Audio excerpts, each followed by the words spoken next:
Again, I want to thank all of you for making the time to be here, for being early and for being on time. It's greatly appreciated. And what I'll ask you to do, and this will be sort of a ritual thing that we'll do at the beginning of every session, is what I'm going to ask you to do is just type your full name into the chat right now. So just so we have a timestamp of that you're here, type your full name into the chat. That would be great. And do keep in mind, folks, in order to be here, you must have completed the 14-hour online training, and you will have had to have provided documentation that you are appropriate for this particular 12-hour adventure that we're going to take together.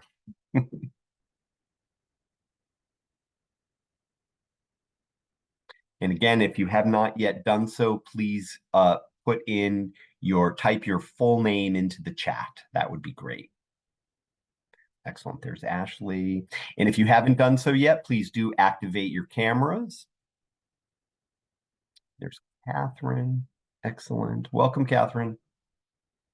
So again, we'll just give it just a couple of other moments, and then we will go ahead and take care of a couple of other logistical details. Thank you all for being here. If you have not yet typed your full name into the chat, please do that. And we will get started with a couple of logistical details in just a moment. All right. So again, I'm going to ask everybody to make sure that you have your cameras activated, and that if you haven't done so yet, please make sure that you type your full name into the chat. For those of you who've done that already, thank you so much for doing that. Let me just start by way of a very brief introduction. My name is Paul Warren. I'm very fortunate to have the opportunity to be on this 12-hour adventure with you. I love the learning community conversations about this particular course. And I'm really glad that you're all here and that we're going to be in this learning community together for a total of 12 hours. I am currently a research project director at the New York State Psychiatric Institute. I'm also a senior staff trainer and curriculum writer for the Northeast and Caribbean Addiction Technology Transfer Center.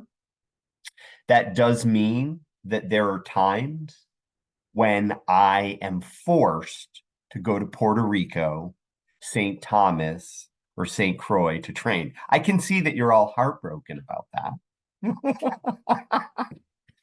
And what I can tell you is I would rather be here right now with you today than in any of those three places. I mean that sincerely, because I love this learning community focus on clinical supervision. So again, very glad that you're here. Samantha's having some audio problems and is going to log out and log back in. So I'm going to watch for that for Samantha to come back in.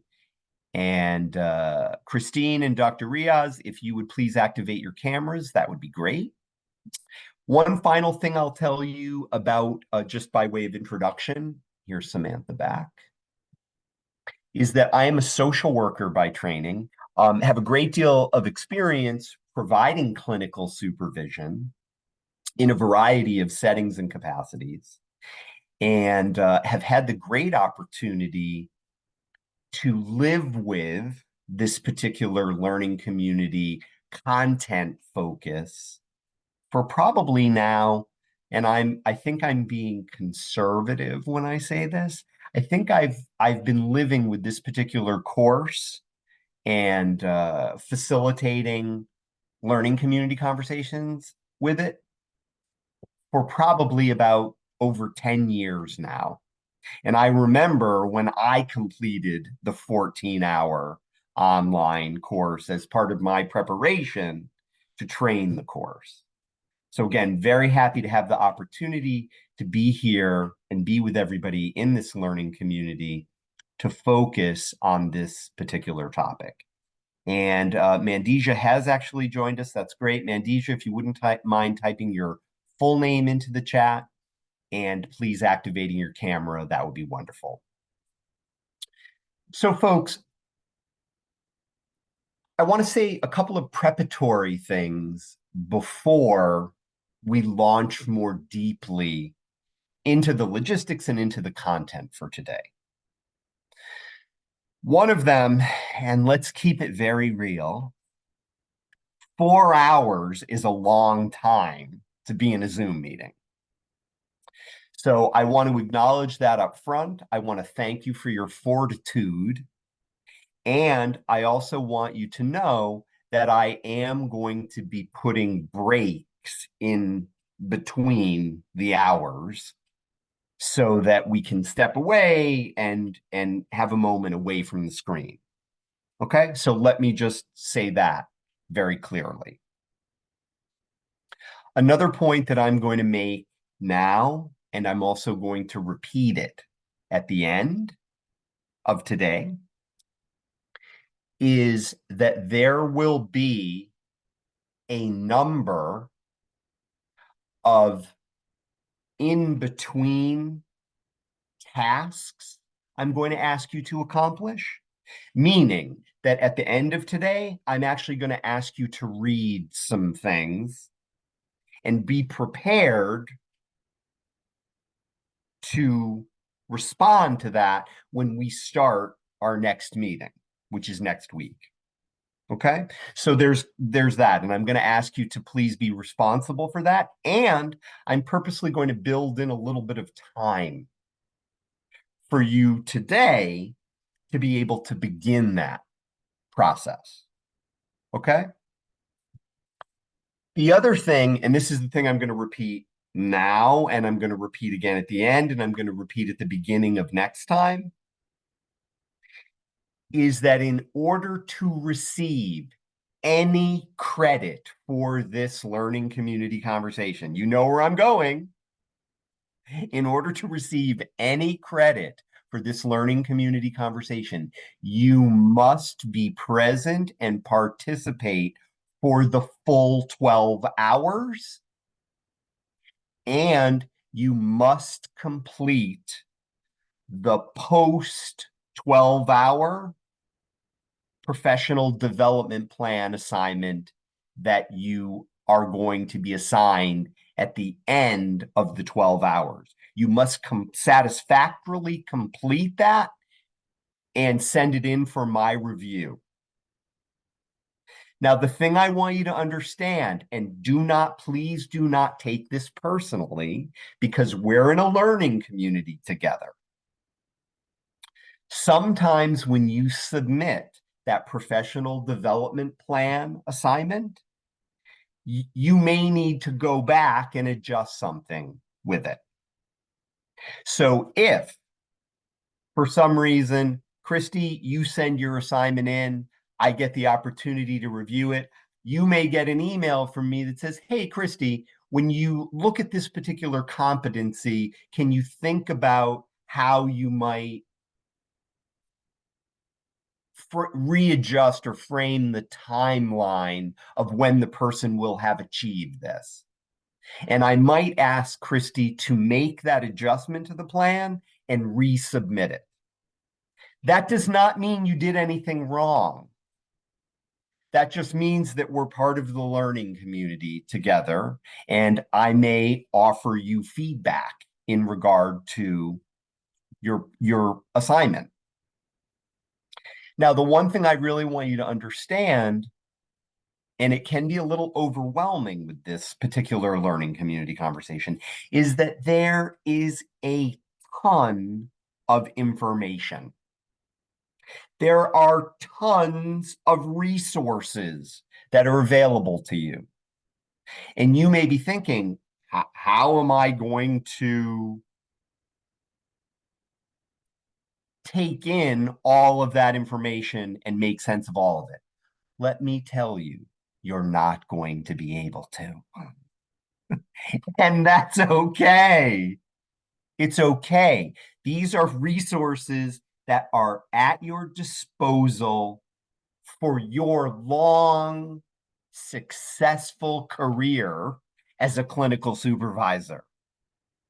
So please do not put the pressure on yourselves that you must get and understand everything right at this particular point. We're not going to be able to touch on all these resources during our conversations. And I need to acknowledge that to you up front as well. Okay?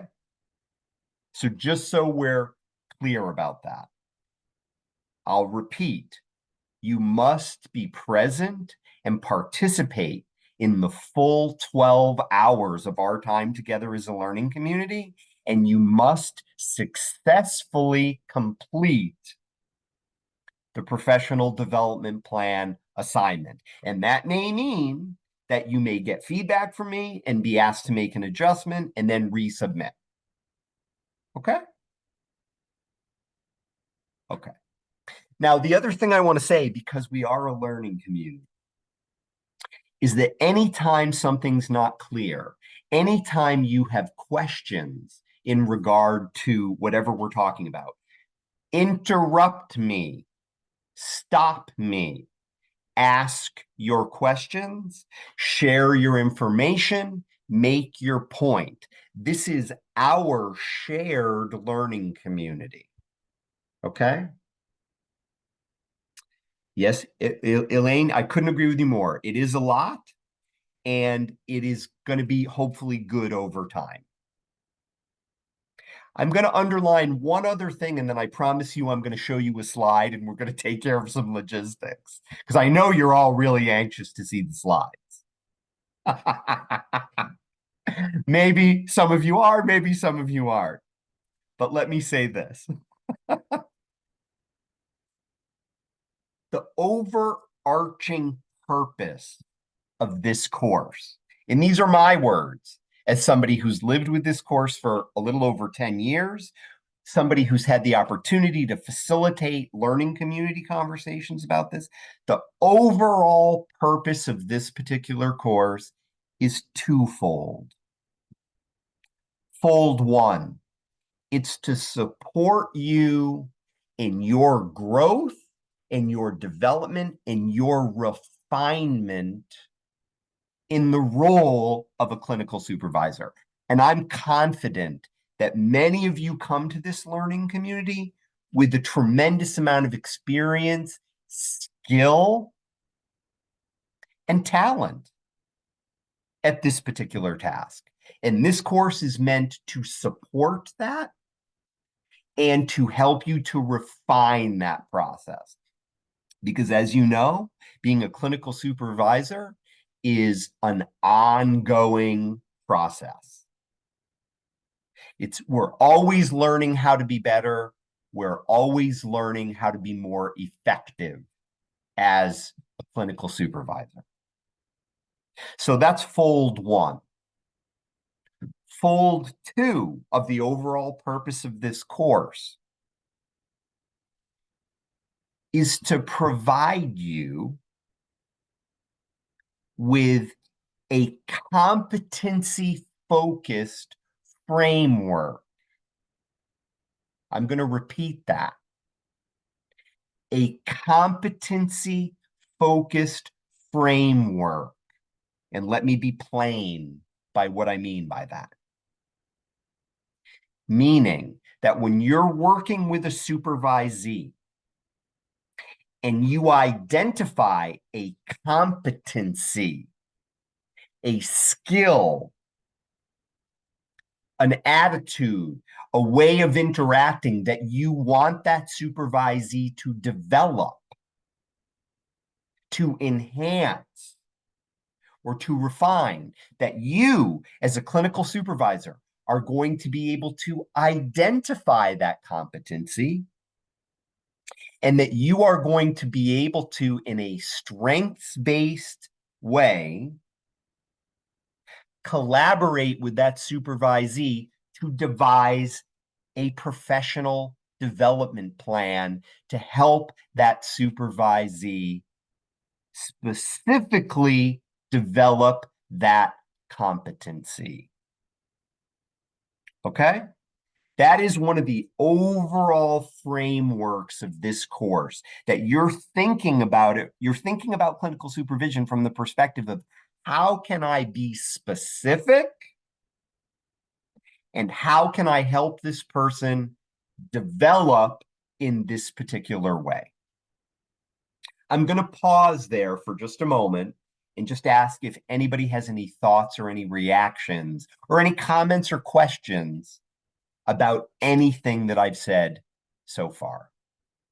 And Christy, since I took your name and used it as the example, I'm going to invite you to be the first person to unmute and just share any thought, any comment, any question or reaction you have so far. And then maybe we can hear from two other people before we go forward. So Christy, if there's anything you'd like to underline or question or comment on, I invite you to unmute and do that at this particular point. I think I just like the idea of, you know, looking through the lens of, you know, strengths, what the person's strengths are, and just the idea to like refine kind of like what we've already probably been practicing. But maybe, you know, I look forward to having more confidence as a supervisor too and working with people. So thank you. You're very welcome. So increasing your confidence. Right. Fantastic. Fantastic. Fantastic. And maybe we can hear from two other people. Anybody else willing to unmute, share any thought, any reaction that you may have? I think Alex is on the edge of his seat and possibly about to unmute and say something. Go ahead, Alex. And then we'll go to Charlene. Go ahead, Alex. Good morning, everybody. I think it's about trust, especially as a clinical supervisor and you have your supervisee, because I work at Lincoln Hospital in the trauma unit. And trust me, the ER, the trauma is a nightmare. And educate the supervisee is not easy, and to give them the trust and the competencies that they need, that the support that we have to do it, it's not easy. My supervisor is at LMSW. She's a wonderful. That's why she sent me here. I said, go ahead, because do it, because you got all the counselors trust you. They trust you, but they're scared to ask the questions. Yes. Right? And listen, what do I do? I say, no problem. They listen, come with me. Trust me, she's one of the top best. And you have to listen to her, and whatever training you we gotta do, just do it. Focus on the most important thing. Yes. Counselors' proficiency to care about our patients. That's pretty much it. And it's good. It's good. But with what you said, it's excellent. Trust me. This is one of the top best that I can think. These classes I've been learning. It's a lot too. It's a lot, but it's a lot of learning. That it is, Alex. That it is. And it's ongoing learning. And I want to underline something that Alex said. And Alex, you inspire me to say this, and then we're going to go to Charlene. Which is, Alex talked about trust. And this is, I think, a good point to be reminded of this. That the relationship that the clinical supervisor has with the supervisee has a direct impact on the kind of relationship the worker is going to be able to have with the patients or the client.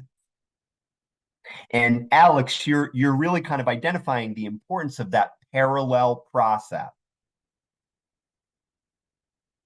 Because one of the roles of the clinical supervisor is the model. You are modeling how workers are going to interact with their patients. And I agree with Alex 100%. That collaborative partnership, that supervisory alliance is based on trust. And P.S., and this is, I'm going out on a limb saying this, as clinical supervisors, I do not believe we have the luxury to expect that our supervisees will trust us. We have to earn that trust. And we earn that trust by how we interact with them. Again, back to that parallel process. The same way patients begin to trust their workers that they work with because of the way the worker interacts with them. So Alex, thank you for inspiring me to say that. Charlene, thank you so much for your patience. The floor is yours. I don't know how to follow up all of that. Just with what you want to say. I I was coming from the same vein in Okay. that being on the receiving end of supervision in so many different settings that just that not just the trust but being able to have the and it is based on trust, being able to reach out to your supervisor and express that you're struggling with something rather than you being the supervisee being comfortable enough to bring up what they're struggling with before it is identified, because a lot of times in identifying a competency or a skill that needs to be worked on, Yes. if the supervisor hasn't earned that trust or isn't very, what's a nice way of saying, approachable, then you may further disrupt a relationship with your supervisee. They may become resistant. They may not think that you're trying to help them, more so than drag them down and belittle them. So it's not just the trust, but being able to provide the supervision in a manner that that enables that supervisee to want to learn more, to want to take action, to make the necessary changes to develop. Thank you so much. And I think you followed it really well. And you prompt me to want to poll everybody, and this may be premature, but I don't really think it is, but I'm willing to allow it to be premature if it is. I'm going to ask everybody to think for a minute based on what has been said. Elaine writes, if a supervisor is not aware of what to do, say so, then find out the best course of action. Learning together is yes, it is a process. Absolutely. Absolutely. Because if you don't know, you don't know. Absolutely. So actually, Charlene prompts me to want to do just a quick poll. And I'm going to ask you to use the chat to answer this question. And I don't want you to think about the answer. I want you to trust the first answer that comes up to you. This is a little bit like, I'm going to say a word or I'm going to say a phrase, and you're going to trust the first thing that comes into your head. And I'm going to ask you to type it into the chat. And Charlene, you really prompt me to want to say this, to ask this question, which is that in your opinion, and I'm asking you to share your opinion, in your opinion, what is the most important quality needed in a clinical supervisor? And type it into the chat. What's the most important? Don't think about it too much. Just trust what comes up. What's the most important quality? Okay, warmth, listening, supportive,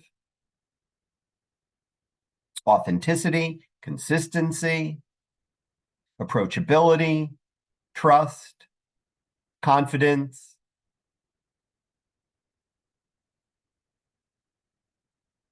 Approachable, yeah. Trust, openness, approachability. Now, I want to pose a quick follow-up question, and then I promise you we're going to get to those slides for the logistics. Support, the motivation to learn as we go with the supervisee, yeah, and the openness to learning as we go, maybe. I'm adding that, openness. I would add openness. Approachable, sense of ownership, safe.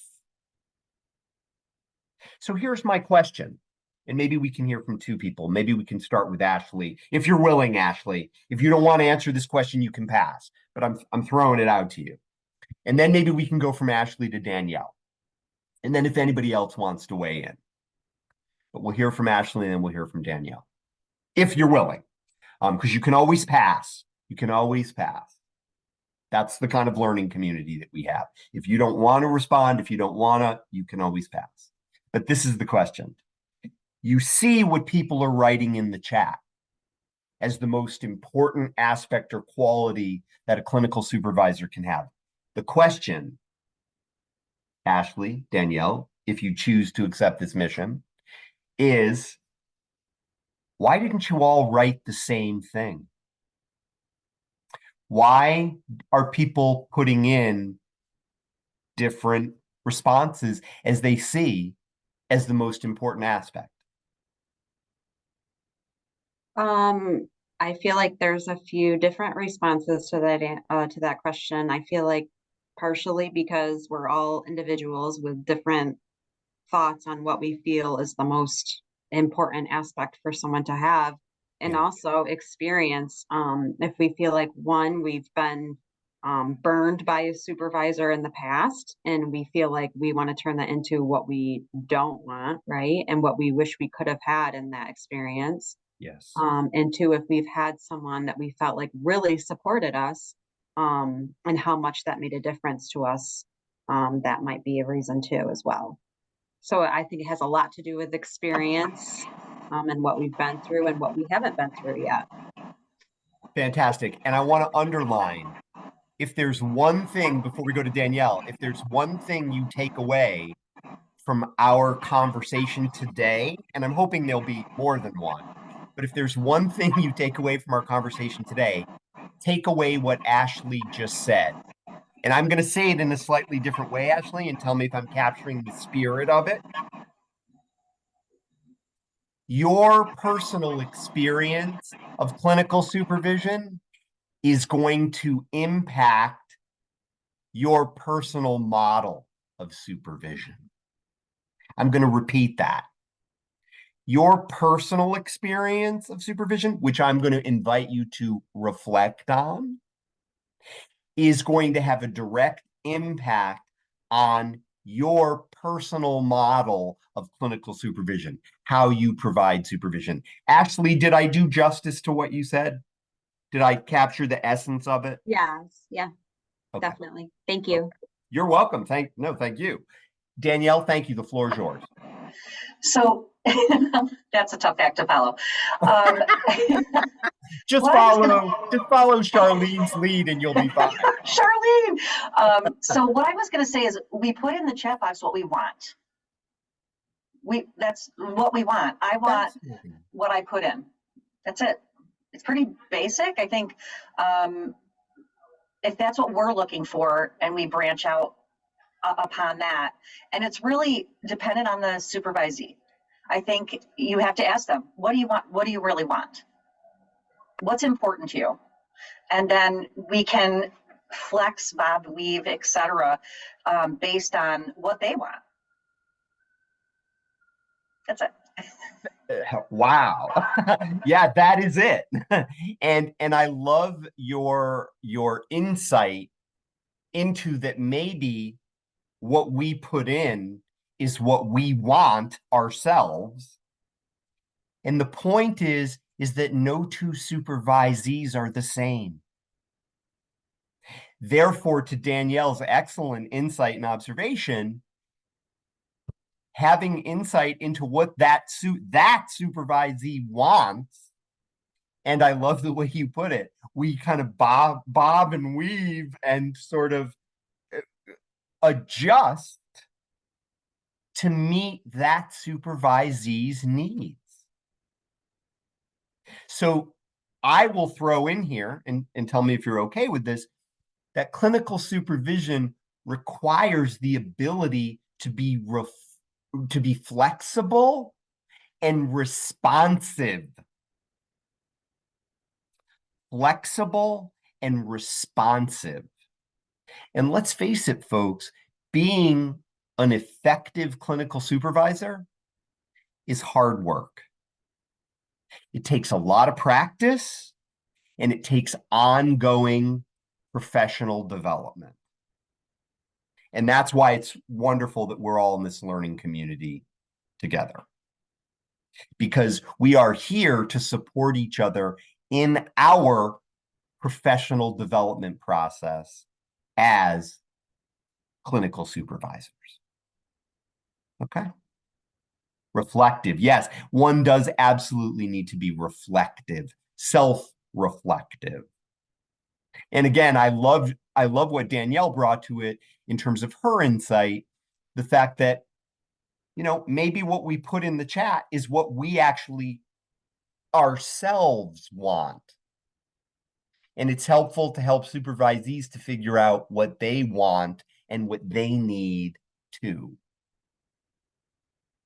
So folks, I'm going to share my screen, and we are going to touch on a couple of logistical details for today, and then we are going to start to go a little bit deeper into the content. And what I'd like you to be thinking about, in addition to taking in the logistics that I'm sharing with you, but what I'd like you to be thinking about is, what was your thought, reactions, or takeaways from the 14-hour online training? So yeah, exactly, Danielle. I saw Danielle's face. She was like, yeah, oh yeah, yeah. So what were your thoughts, reactions, and takeaways to the 14-hour training? And we're gonna have an opportunity to debrief that a little bit. Okay? So I'm going to share my screen. We'll take care of a couple of logistical details, and then we'll go forward. And let me just do a quick head count. 1, 2, 3, 4, 5, 6, 7, 8, 9, 10, 11, 12, 13, 16, 17. Okay, excellent. So I'm going to share my screen. And what I'm going to ask you to do in the chat is please acknowledge using the chat by typing the letter Y if you can see the slide and also see me. If you can see the slide and see me, that's great. Okay, good. Very good, very good, very good. Okay, good, good, good, good. And Tree and Clyde, I'm just going to ask you to review the waiting room at this particular moment and just let me know if we have everybody that is supposed to be in the learning community today, or if the person in the waiting room is actually supposed to be in the learning community going forward. So just if you could clarify that for me, I would appreciate it. Wonderful. So folks, we are in a learning community conversation. Hopefully, you've already started to get the sense or the feel of what that is. This learning community, you're making a 12-hour commitment, is meant to be relevant and useful to you.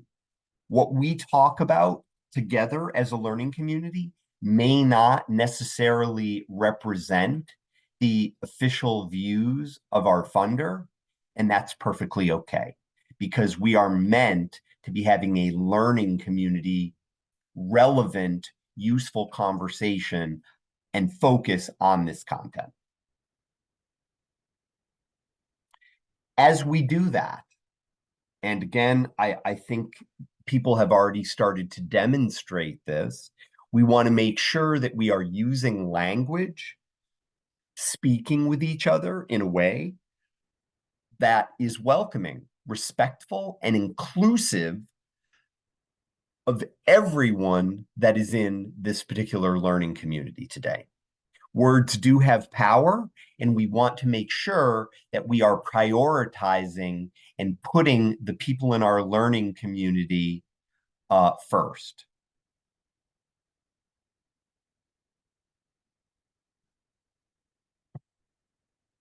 A couple of housekeeping details. One of them is, again, you may recall when you registered for this particular 12-hour adventure, I like to think of it that way, you agreed actually to be on camera and to have a working microphone. Now, I understand we are going to be together for 4 hours today. If you need to step away before we take a break, that's perfectly okay. Just send me a private message in the chat saying I'm stepping away for a moment. And when you come back, feel free to just turn your camera back on and come back. Okay. Now, stepping away for a moment doesn't mean stepping away for 20, 30 minutes. It means stepping away for a moment, doing what you need to do, attending to what you need to attend to, and then rejoining us if indeed you need to do that. What I would also ask is if you wouldn't mind remaining, are we allowed to take pictures of the slides?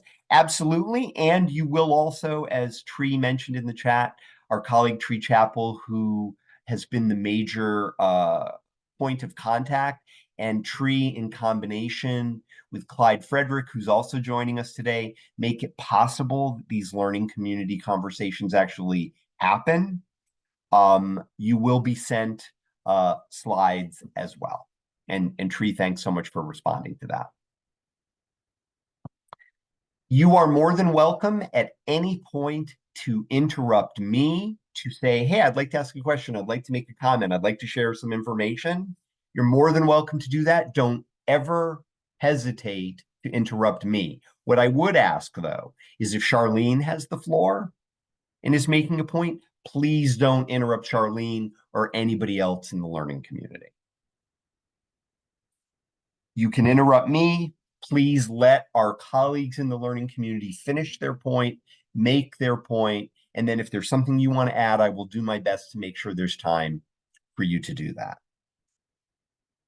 Because we are all together on our individual journeys toward refining, developing our personal models of clinical supervision development and delivery, our goal is to be able to listen to each other and offer each other respect as we may hear things that are not part of our experience or that may be different, or we may not share the same information or even believe. Within the frame of our learning community, it's okay if we're not on the same page. We're all on our individual journeys toward supervisory proficiency and development, and we are together as a learning community that has the opportunity to support the growth and development of everybody in the learning community. The other guideline that I would simply ask is that when you're talking about your experience, when you're talking about the information you have, when you're talking about your values or your beliefs, you make I statements. You keep the focus on yourself. One of our colleagues already put in the chat that part of the process of growing as a clinical supervisor is reflection. It's much easier to reflect if you're keeping the focus on yourself. Now, I'm going to advance the slide, but I'm going to take the slides down for a minute to simply say, can everybody agree to those guidelines as stated? You can wave, nod, throw money, give a thumbs up, make a deposit to my savings account, whatever works best for you, whatever. Excellent. Very good. So those are our guidelines today and the other 2 times that we meet. Okay, wonderful. Thank you. Thank you, Catherine. Wonderful. I'm going to go back to my screen for a moment. So yes, this is an opportunity, hopefully, for us to get to know each other better, to identify our own personal expectations, clarify any assumptions that we may have, and we are also today going to review the workshop, quote unquote, agenda, what we're going to be focusing on. Now, this is where you've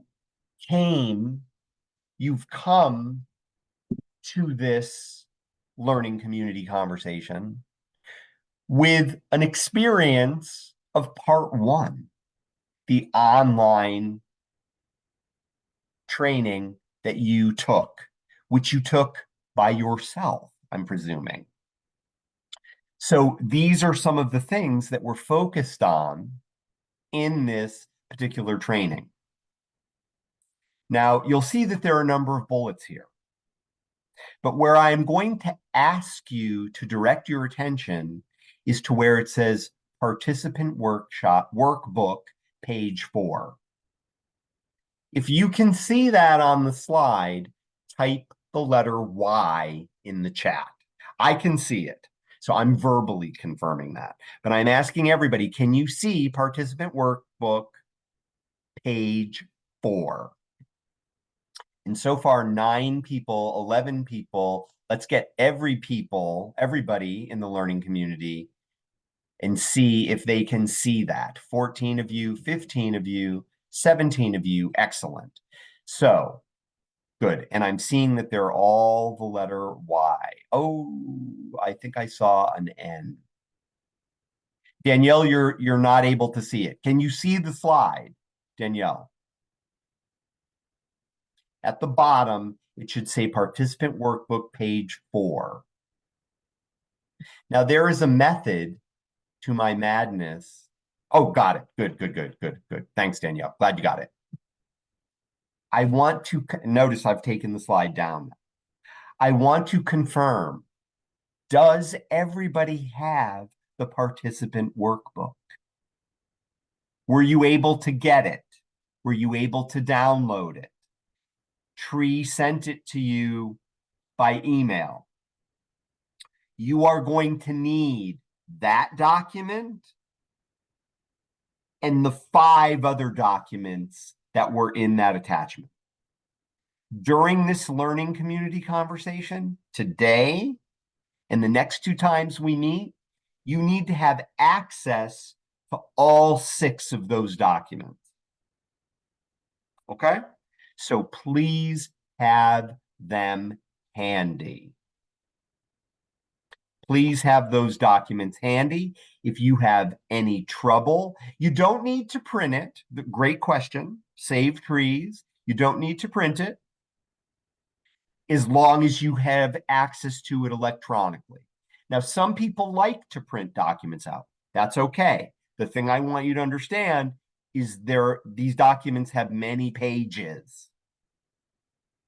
So if you can access them electronically, that's great. If you want to access them hard copy, print them out. That's okay too. I want you to have the tools that you need. You must have access to all 6 of these documents. Okay? Fantastic. Very good.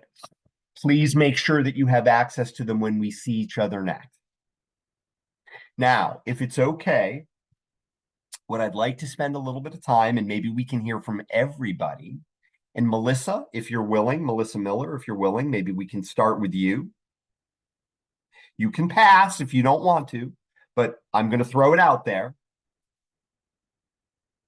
Starting with Melissa, if Melissa is willing, and maybe we can hear from everybody. What stood out to you? What did you take away? What are you still curious about from your 14-hour online experience?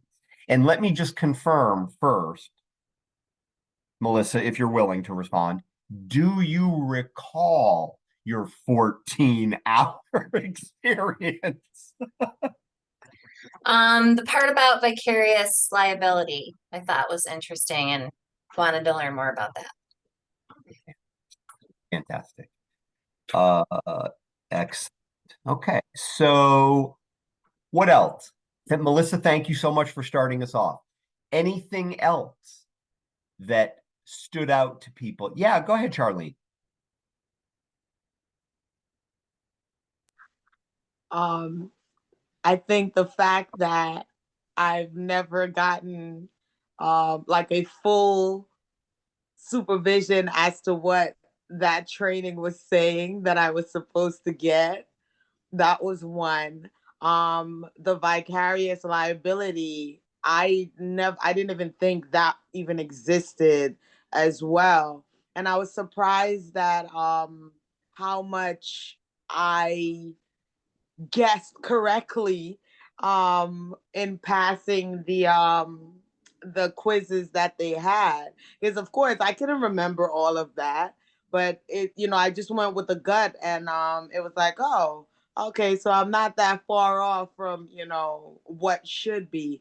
But it painted a picture that made sense, and I understood how things worked in context. But then reflecting back on a lot of my supervisions, you know, I started taking it apart. Well, this would have probably worked better, or, you know, we should have, if we did this way, you know, I would have probably gotten a little bit more out of it, or understood something a little bit more. So that training for me more so helped me reflect more on the supervisions that I've had, and what could have worked better if it was in place. Thank you. Thank you so much. And, you know, I want to underline something you're saying before we go to Holly and then Zakiya. And I can't remember who put this in the chat. And if you want to identify yourself, please do. Clinical supervision is often learned and refined in hindsight. And Charlene, I love the way you put that, because that 14-hour training, in addition to being big and a lot, you found that you could trust your instincts in terms of the answers you gave. And it really brought you back to these are, you know, how I might have proceeded a little differently going forward if I could go back and do supervision again in this particular moment. And that ability to reflect back on what you've done before is a very helpful practice to consider and engage in. Zakiya, the floor is yours. Okay, so one thing that really stood out to me is understanding my role as a clinical supervisor. We tend to focus more on the administrative part of our job, that we develop bad habits, and we leave our clinicians out there to navigate without our support. So basically understanding that our primary role is focused on the supervisees and not on the administrative part, but really on the supervisees, and getting them to a place where they feel comfortable and open to discuss their challenges with us. And basically going back to trust, you know, trusting us that if they come to us, we have their backs 100%, and not betray them on the administrative side, unless there's a need to. No, just kidding. Yes. Thank you. And before we hear from other folks in regard to what stands out to them or what they take away, Zakiya, you prompt me to want to ask a reflective question that I'm going to ask everybody to weigh in on the chat. And then whoever else wants to comment on what you took away. But based on what Zakiya said, I'm going to ask everybody to reflect on yourself for a moment. And if you were going to identify your strength in a particular capacity, either administrative supervision or clinical supervision, where do you think your strength is? And if you think your strength is more in administrative supervision, type an A. If you think your strength is more in clinical supervision, type a C. And if you think you have equal strength in both, type a B.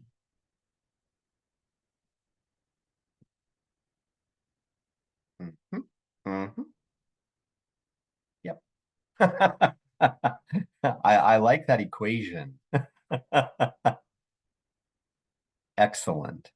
So again, it's also helpful to be thinking about, where do your current strengths lie, and what areas are you going to focus on in terms of particular development. So other folks we haven't heard from in regard to what you took away, what you were left with from your 14-hour commitment now followed by this 12-hour commitment. Yeah, go ahead, Kala. The floor is yours, and then we'll go to Elaine. Yeah. Hi. Yeah, for me, I think what stood out was empowering the supervisee. I like the section on empowerment and leadership. So it's about helping the supervisee grow and gaining confidence, and empowering so the supervisee can one day take on supervision themselves and become competent and get that confidence serving clients. Mm. Yeah. Yeah, and you didn't use this word, but it popped into my head as you were saying that, is that as a supervisor, you hold the vision for the future of that supervisee, that hopefully that supervisee is going to develop capacities where they themselves have the potential to become a clinical supervisor, and empowering them in that particular direction. Thank you. Did I add too much to what you said, or was that contained in what you said? Yeah, I liked your use of the word potential and vision. Yes, yes. Okay, because if you don't like the words that I add, please tell me. That was totally appropriate, and I think perfect that I didn't get to use. Yes. Well, you inspired it in what I was saying. So thank you. Thank you. All right. Now, who was it that was going to speak next? It was Elaine. Yeah, go ahead, Elaine. You're unmuted. We can't hear you, though. And I also can't see your mouth moving. If you could, there you go. Yeah, we can't hear you. Your mouth is moving, though. That's good. But we don't hear it. Holly doesn't hear anything either. Could I say something? Go ahead, Mandisha, and then we'll come back to Elaine. Go ahead. Yeah, because then I just want to step away. I don't want to talk too much because I have all my coworkers around me. I Yeah. heard them. Welcome. Yeah, all my staff. So in part one, I get a sense of, wow, it was a form of, I'm responsible for other people at this time. Not only myself, but my staff. And, I had was to actually carry them along with me. And then the training was like, oh boy, I needed more. What should I do? Should I have more? Should I get more?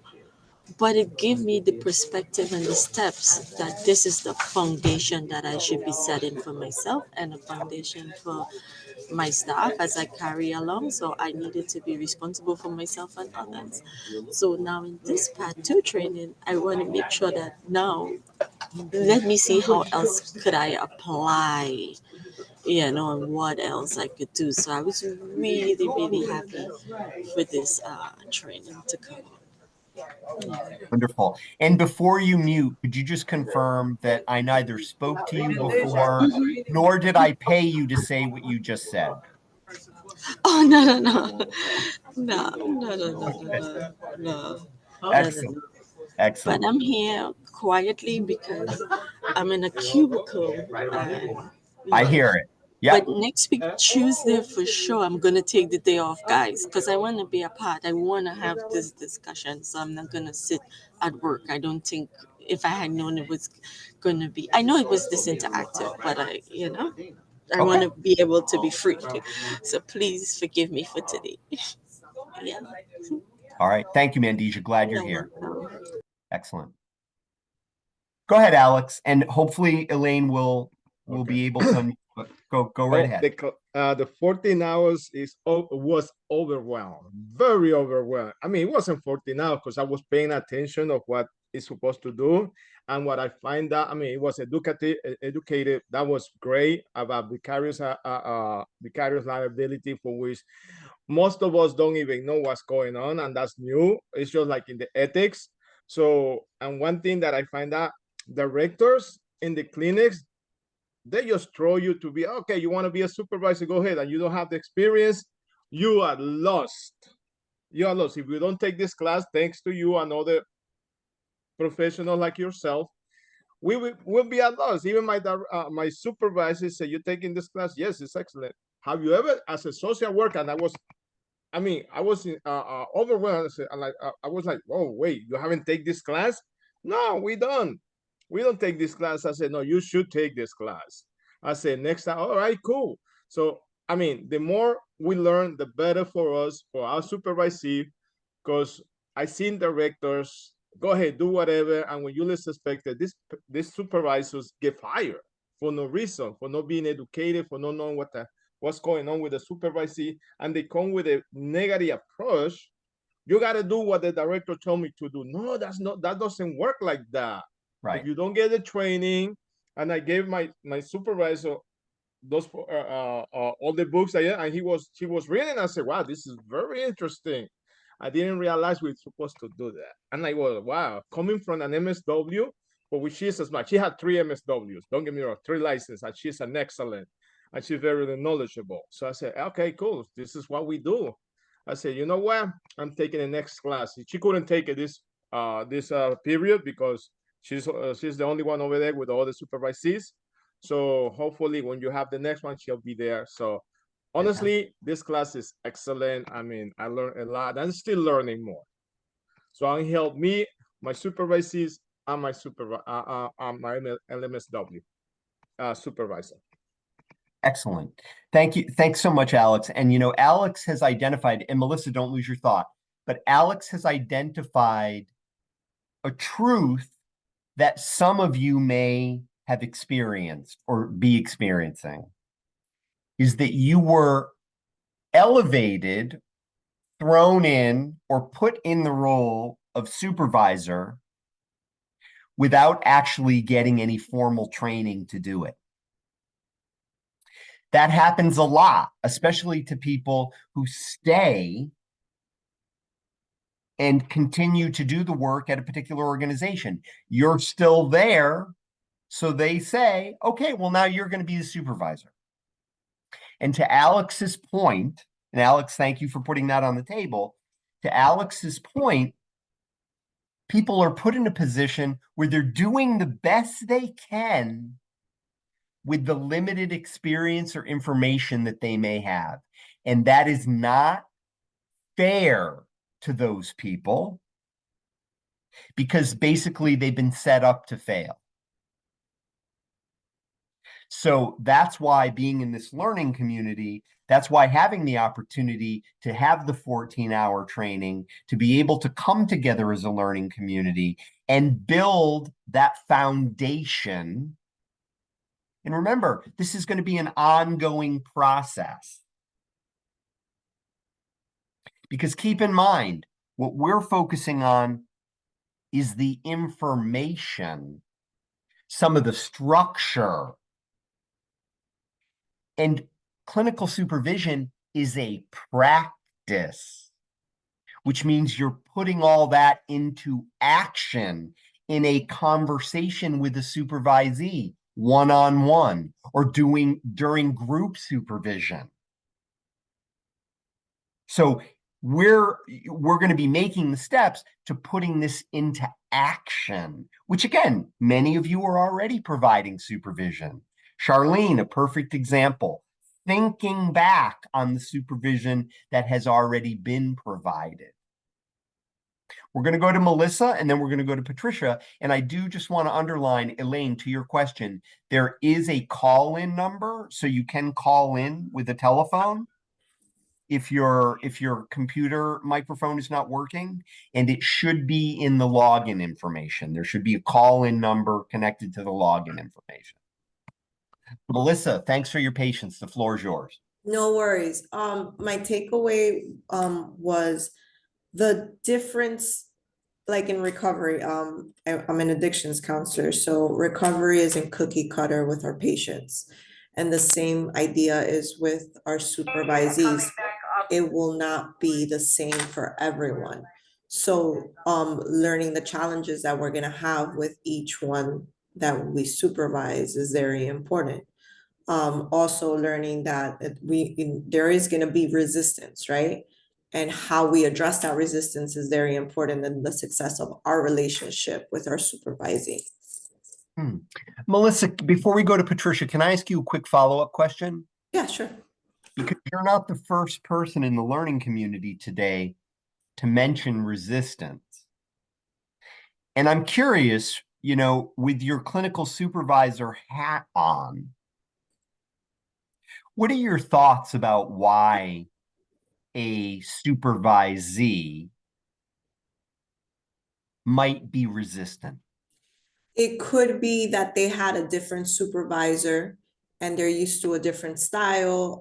They already had a relationship, and then that's kind of taken away. So there is a period of adjustment. It could be that they have more experience than you do.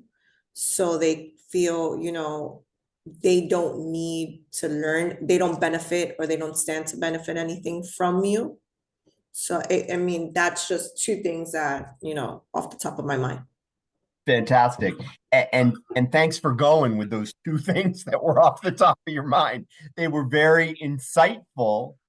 And again, as clinical supervisors, when and if resistance becomes present, we might want to ask ourselves that question. Why might this person be expressing resistance? And I love the two things that you came up with, Melissa. And, you know, before we go to Patricia, and I'm asking Patricia to be very patient, but before we go to Patricia, I do have to ask everybody a true or false question. So, and you can weigh in with true, false, or unsure. And we have Melissa to thank for this, by the way. So thank you, Melissa. The true or false question is true or false. A clinical supervisor with less experience than a supervisee cannot supervise that supervisee. True or false? I'll repeat the question.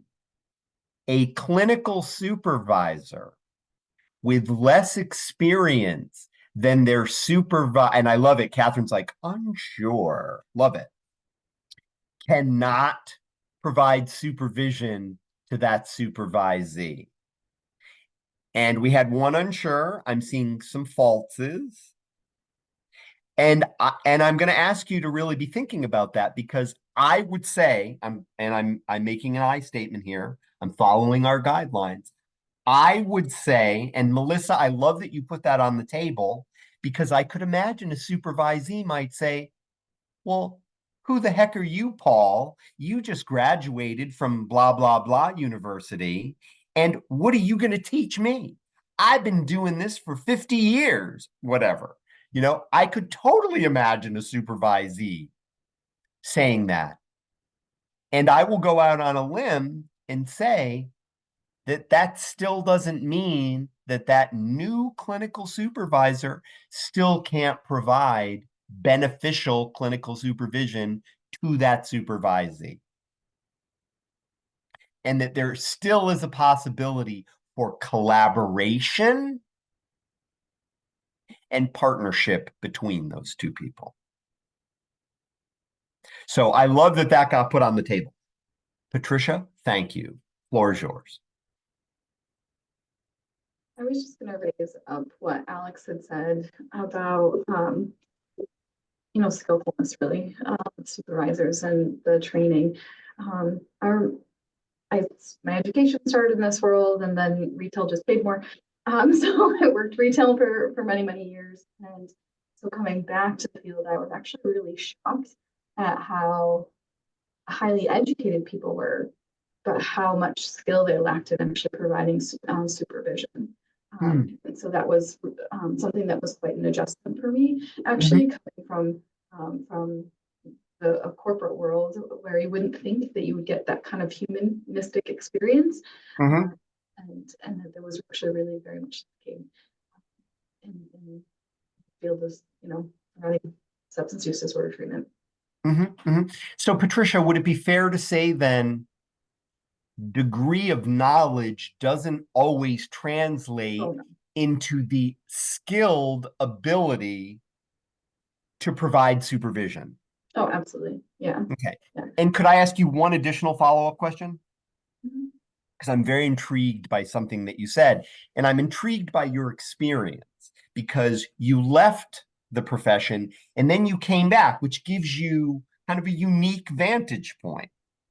And I'm just curious, from your perspective, if you had to identify the skill that you thought was most absent, is there one particular skill that rose to the top that, from your unique vantage point, you saw as like the most absent skill of the clinical supervisor? So I also have an adaptive horsemanship background too. So Okay. so I have to hold space for all of those things because usually I was working retail and adaptive horsemanship at the same time. And so the first word that came to mind as you asked that question was coaching. And so in my corporate retail kind of experience, they set you up to teach you how to coach people and train them. And I also had this really strong coaching background too. And so it was interesting that I felt like a lot of my store managers and regional managers that I valued and I guess admired in some ways, they just had an innate ability to key in to someone's experience and what their opportunities were and what their strengths were and really build those up. And it was just really shocking to not see that specifically in the field that is all about building on strength and identifying keying into those things. I was like, oh, I was shocked to kind of have that experience. And I mean, I guess that there's a million reasons why that happens. But I think when you're keyed into being a coach too, like specifically more as coaching opportunity, you're just kind of keyed into building talent versus and building skill in all of its different realms. And I think when you're keyed into that and have that kind of mind frame, you see more opportunities that when it's not built upon by whatever system is there, it's hard, it's easy for that to not get as developed, if that makes sense. It makes complete sense. And you didn't use this word, but tell me if I can add this word to what you're saying. You're really implying that part of the work of the effective clinical supervisor is to intentionally focus on building skill and confidence. Mm-hmm. That is part of the intentional work of the clinical supervisor. Is that fair?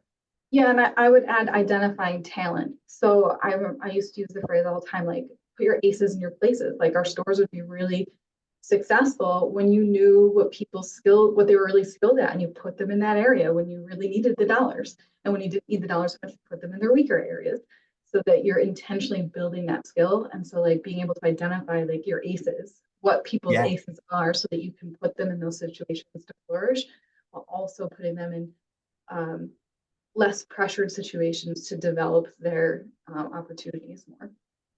And just, yeah, it's just a different, yeah. Put your aces in their places. I love it. I love it. Maybe I have to make a slide that says that. Put your aces in their places. Yeah, and I also love the flexibility of that because when you have the opportunity to let them focus on an area that is a growth opportunity for them, you make the adjustment so that they can grow in a new capacity or skill.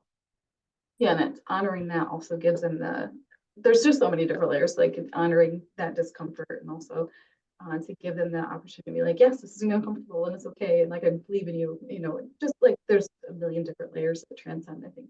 Yeah. And I'm supporting your growth. I believe in you. Yeah, I believe in you. Beautiful. Thank you so much. Thank you. Clinical knowledge models are evolving based upon need levels of clients. Very true. And thank you for writing that in the chat.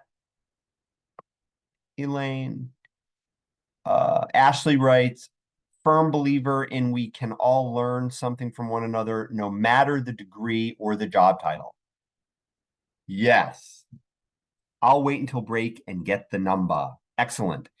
Speaking of which, What I'm going to suggest, because we've now been in our learning community conversation for approximately an hour and 23 minutes, what I am going to suggest is let us take our first 10-minute break. We will take our first 10-minute break, step away, refresh, do what you need to do, take your 10 minutes, and we will see you in 10 minutes. Excellent. Welcome back, folks. Hope you had a good break. We'll give our colleagues just a moment to reactivate their cameras. Thank you, Melissa. What I want to underline, folks, before we move forward is that the 14-hour online training, as sort of a shared theme, is that it was a lot of content. And it was a lot to take in. And again, certain things stood out. And what I'm going to ask you to consider is let that be part of what you've been exposed to. Consider that the 6 documents that we've sent you reiterates, restates in writing much of what that 14-hour course was, and that those are resources that you are going to become familiar with and that you will have at your disposal to use as you continue your developmental journey as a clinical supervisor. We are also going to touch in our 12 hours on these resources as well. So just keeping in mind that the goal is for you to be open to and exposed to this material, for you to reflect on the things that resonate for you and for the people that are in our learning community, and to know that you have the professional development assignment, that you will be able to use those resources and have a little bit of a practice opportunity in terms of creating this particular tool that you can use with a supervisee, the professional development plan. And that this is all part of your toolkit as a clinical supervisor. And again, the purpose of this particular learning community conversation, the additional 12 hours, is to re-expose you to some of that material and to invite you to think and talk and write a little more deeply about it than you had the opportunity to do in the 14-hour course. Okay? And keep in mind that that process is going to be unique and it's going to be individual to everybody in this learning community. Okay. Having said that, I'm going to share my screen. And let's go a little bit further in regard to some of what we're going to focus on today. So I think this slide is a helpful slide, and you'll notice it says participant workbook, pages 8 and 9. You'll notice that. And there may be times, and we found this in the past, where sometimes the coordinates in the participant workbook do not match what's actually on the slide. And if you have your participant workbook handy, I'm going to ask you to look at pages 8 and 9 in your participant workbook and see if it actually does match the core assumptions. And you can respond in the chat that D for that it does match, DN for that it does not match, and U for unsure or I wasn't able to find it. So check the participant workbook, pages 8 and 9, and see if it aligns with core assumptions.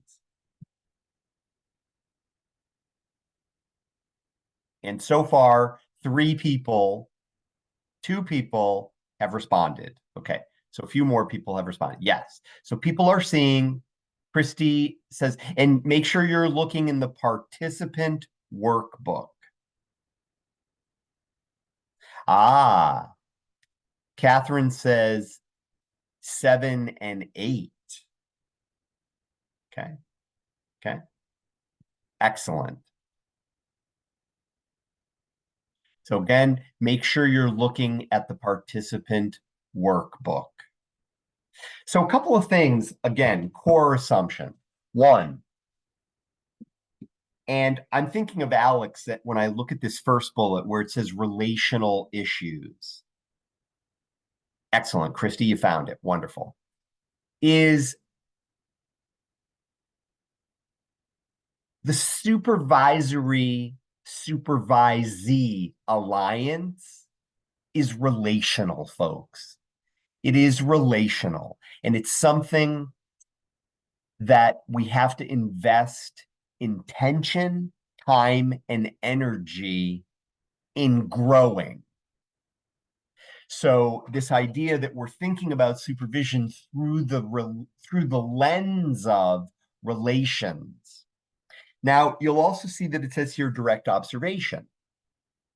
And part of a model of being able to be specific in providing feedback is, excellent, Samantha, wonderful, is that you will have the opportunity to directly observe or review video or audio recordings of supervisees providing services.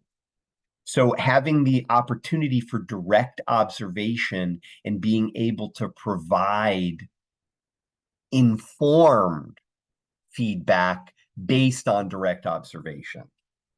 Also, counselor self-efficacy, that counselors feel and are imparted with the feeling that they can have a certain degree of confidence and that they can take actions to grow their capacities as well.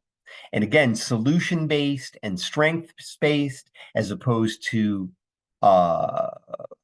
what people do wrong. And again, it doesn't mean that we don't support people to develop capacities, but we can frame things from a solution-based and strengths-based perspective and a needs-based approach, because no two supervisees are the same, and we can be outcome-oriented. People meet capacities, they can demonstrate particular skills and abilities, or they can't. And we can help them to actually develop those capacities. And sometimes supervision, clinical supervision especially, is a very powerful way or mode to convey evidence-based practices and to help people. Also, that clinical supervision is an individualized model. No two supervisees are the same. And I'm going to stop sharing my screen for a moment because I want to underline a point here, which is this. We may have a particular style of providing clinical supervision, and I am making an I statement here, and I'm inviting you to consider this and react to it if you have a reaction to it, is that even if I have a particular style of clinical supervision, the way I provide supervision, I do not have the luxury of being married to my particular style of clinical supervision, because it may not meet the needs of the supervisee that it's my responsibility to supervise.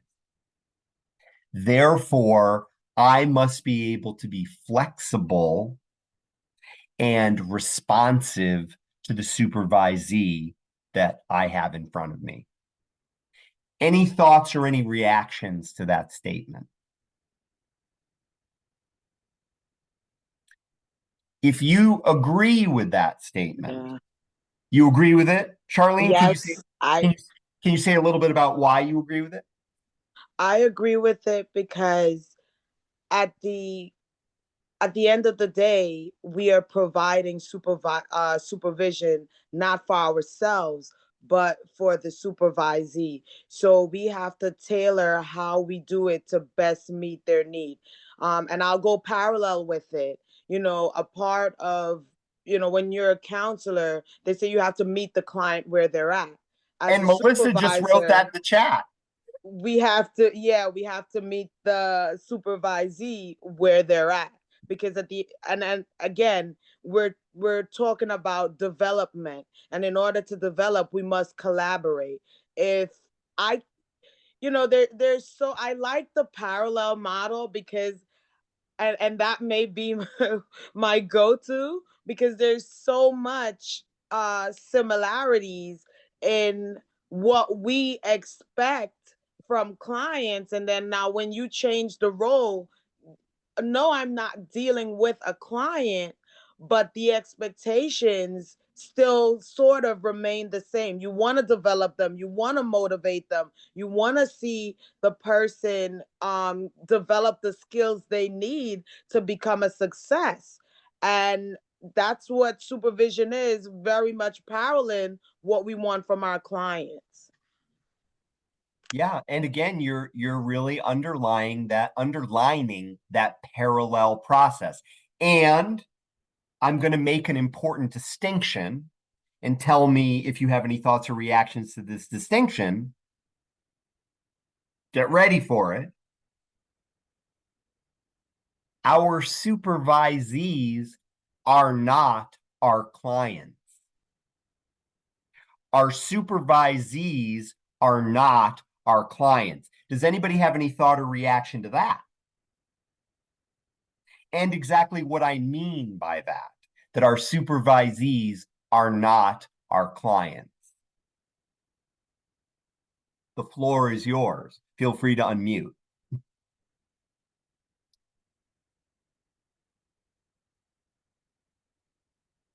Because Charlene, yeah, go ahead, Melissa, go ahead. So what I get from that is when we're meeting with our clients or patients, it's more working on specific case management concerns, doing individual sessions to work on a specific problem. When we're meeting with our supervisees, it's professional development, discussing challenges that they may be having with patients,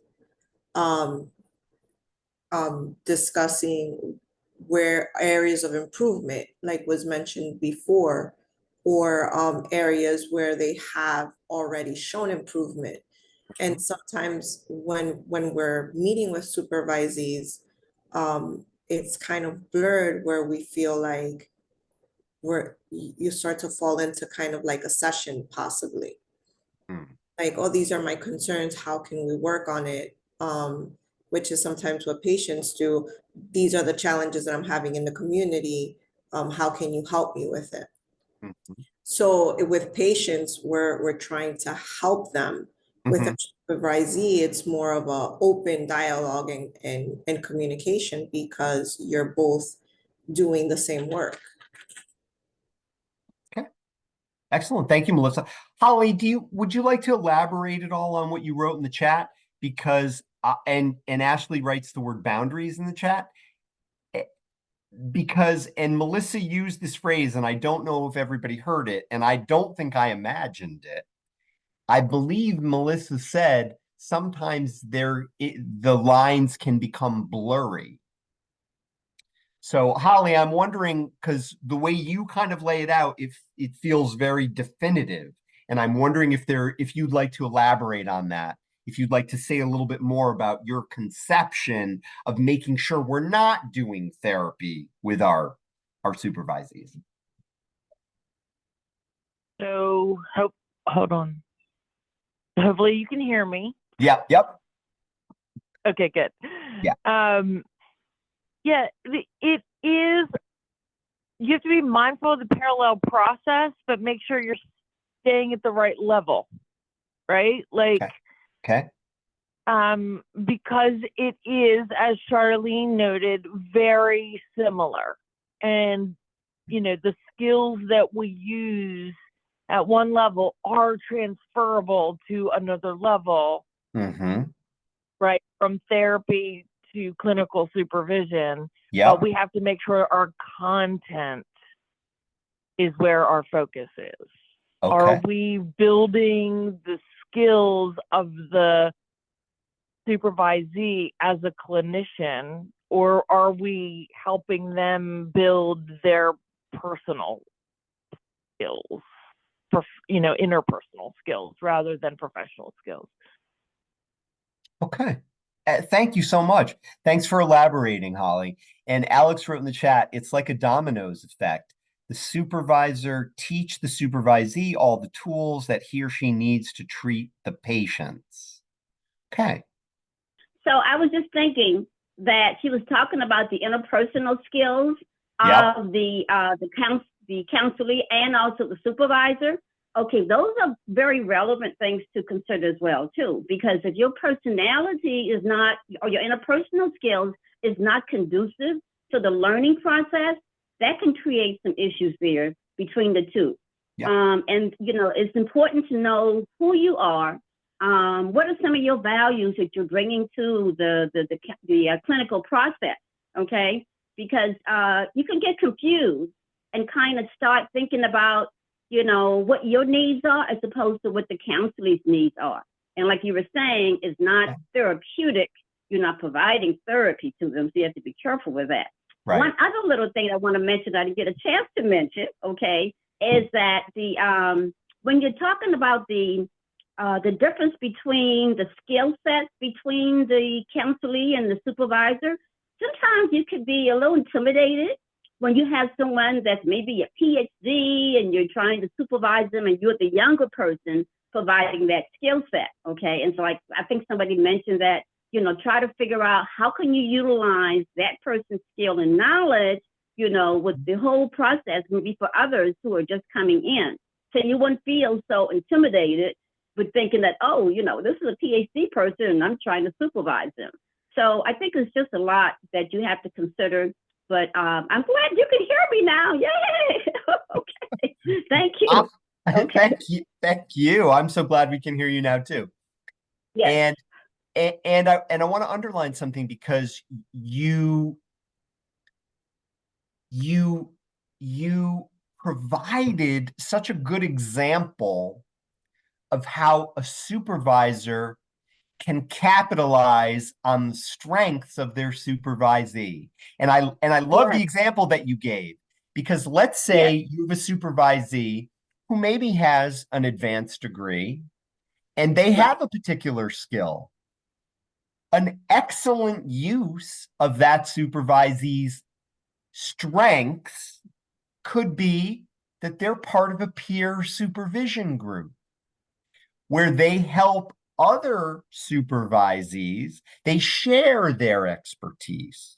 That is a model that we're going to talk about later on, that peer supervision can be a wonderful way for a supervisee to employ the skills of somebody who has a particular capacity. Elaine, great example. And it made me think of what Patricia was saying about, put those aces in the places that we need them. Because let's face it, folks, for some supervisees to be acknowledged as a resource, as somebody who can help raise the skill level of the team, can be a very positive opportunity for the growth opportunity for that supervisee. So again, I like that you're thinking out of the box about that, Elaine, and you're really thinking about how do we maximize the impact of this particular person's skill set. Charlene, the floor is yours. Just to add to that, you kind of help to make the supervisor's position a little bit easier if you do put your aces in places, because it's a lot of work on the supervisor to maintain, you have to do the administrative aspect and you have to do the clinical aspect. If I have someone that is phenomenal at writing progress notes, they've got a great system, peer supervision, I will now put them in a position, to run that particular peer supervision group. That's one less thing I need to work at. If I have somebody that is really well with organizing and, they do the listing and the time, they're great with their timesheets and what have you, I put them in a peer supervision group and I have them, share with the group how to do that. Now you have them presenting, which helps you're further developing them. So now you can say, has experience with presenting, and they're sharing their skill set. So it's not like you're forcing them to engage in something that they're not good at. And everybody gets a turn. And now you as the supervisor, it's less for you. You still have to do your duties and oversee, but Sure. now you have taken a burden off of yourself, and it makes the process all the more simpler and easier. Yes, and potentially richer for a number of people, including ourselves. And again, Elaine is also noting that maybe some clinical supervisors are not administrators. Yeah. And again, let's be clear that when we're talking about clinical supervision, we're actually talking about a blend. We're talking about a blend of administrative responsibilities and clinical responsibilities that you may have as well. And Danielle writes, I believe the skill that is crucial to become a successful supervisor is the ability to keep supervision on track. Danielle, can you say a little bit about that? What you mean by that? So what I mean is during supervision itself, I think that to keep things on track, because obviously there's always time constraints in what we do. There's never enough time in the day. To keep your supervisee on track during the supervision is a skill in itself. I think it's very important to be able to, that when you're going off in the tangent where they're explaining something or it's becoming about them and it's not becoming about the client, or you get off on an exit and you need to bring it back to supervision. I think that that's something that challenges a lot of supervisors because they don't want to seem as though they're not listening, but you really do have to keep the supervision on track. So I think that's a really hard thing to balance. I'm hoping that we'll talk about that a little bit later in this course as well. Because it truly is sort of a communication skill. Yeah. The ability to be able to do that. Fantastic. And Danielle, we might even get an opportunity to practice it. Perfect. Thank you. Sure.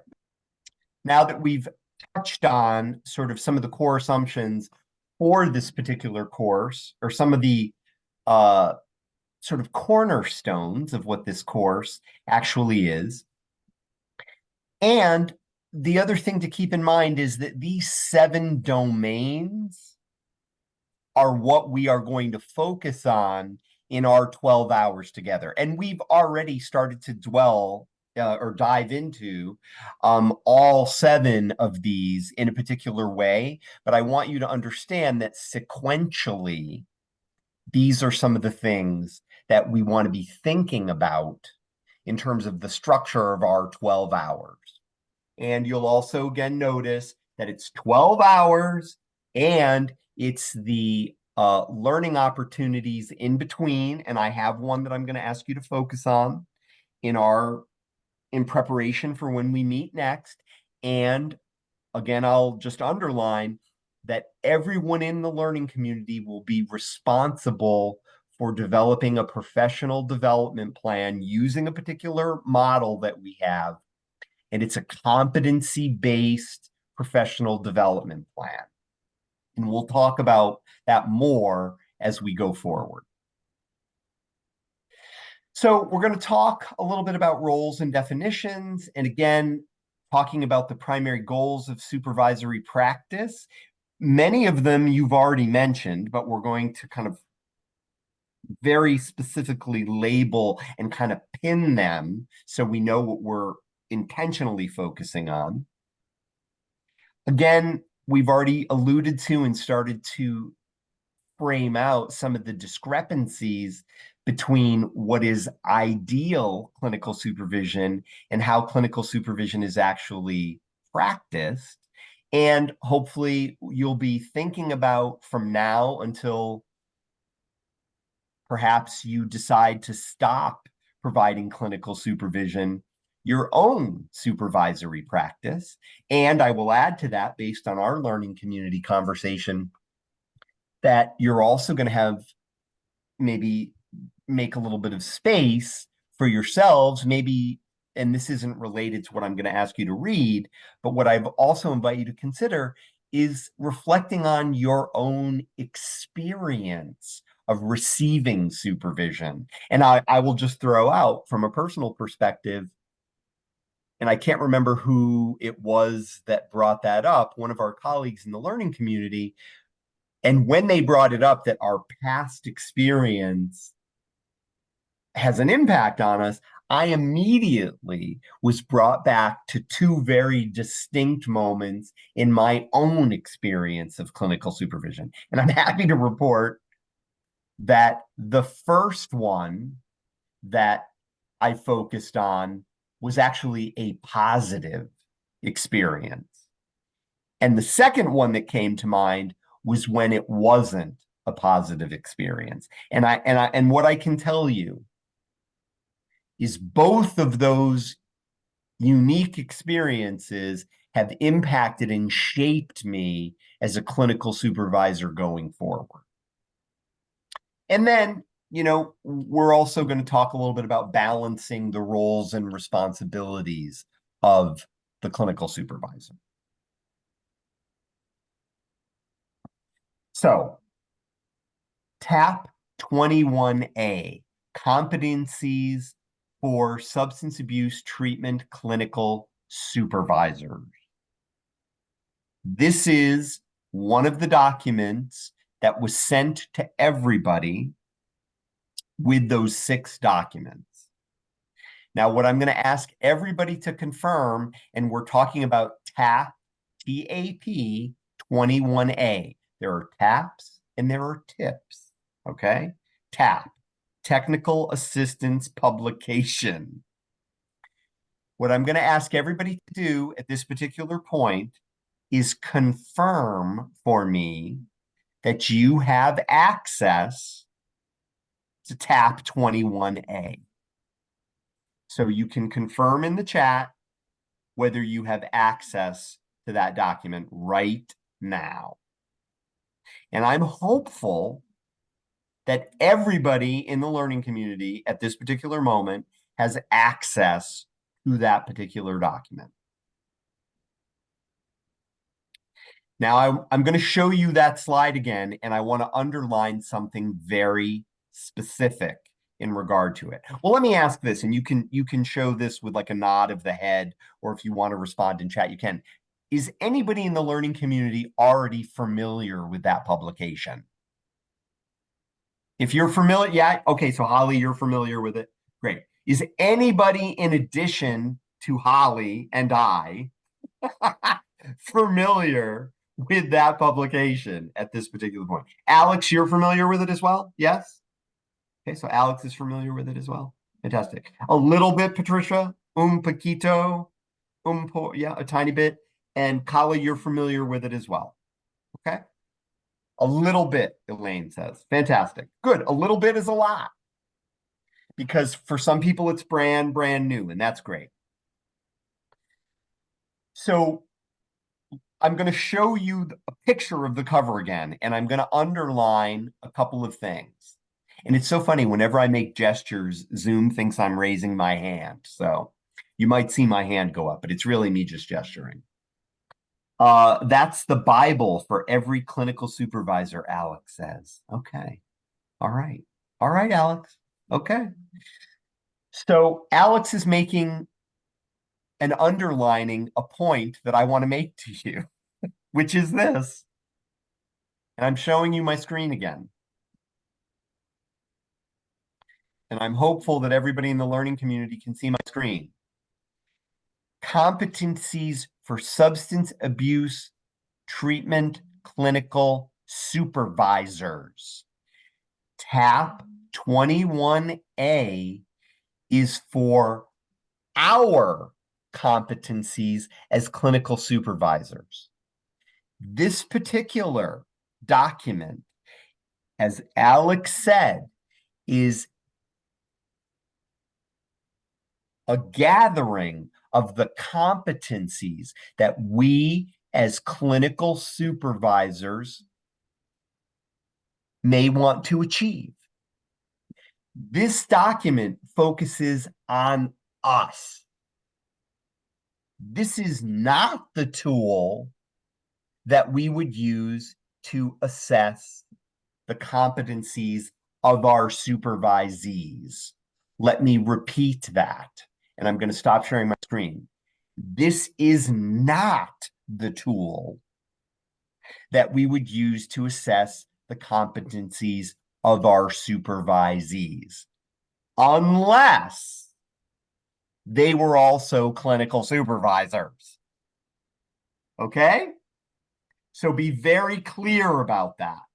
This tool is focusing on the competencies for clinical supervisors, not supervisees.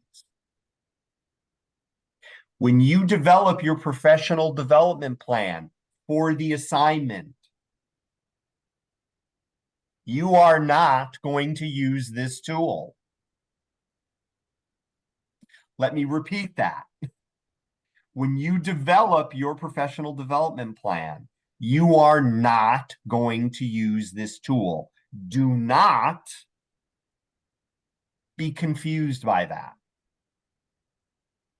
This is a resource, and I love the way Alex put it. Alex, I really appreciate that. This is a tool for us to use to reflect on our capacities as clinical supervisors. Okay? The professional development plan that I'm going to ask you to develop is you in the role of a clinical supervisor, developing a professional development plan for a supervisee who is not a clinical supervisor. You are not going to be using this tool for that. Okay? Excellent. Now, having said that, what I'm going to ask everybody to do is I'm going to ask you to crack open your electronic or your printout of that tool, the one that's focusing on supervisors. And within the pages of that tool, there is a definition of clinical supervision. I want you to find it. And I want you to put in the chat what page in the document that definition is on. So here's an opportunity for you to get familiar or a little more familiar, or if you know it already, because you're familiar with the document, find it. And the grand prize goes to Christy, who has actually just found it. It is, and the second grand prize goes to Alex, who also just found it. And if you haven't found it, follow Christy and Alex and go to page 3 in that document. Now, what I'm going to ask is somebody who has found that definition. Wonderful. Thanks, Samantha. Somebody who has found that definition. And there are actually a couple of definitions there. I'm going to ask somebody who's found that definition in the document to unmute and read it out loud to us. So pick one of the, and I believe there are 3. Pick one of the 3 and read. Kalsoon, I see that you've unmuted. Did you want to read it? Can I speak? Please. Clinical supervision is a disciplined tutorial process wherein principles are transformed into practical skills with 4 overlapping foci: administrative, evaluative, clinical, and sportive. And what page was that on? Page number 3. Fantastic. Fantastic.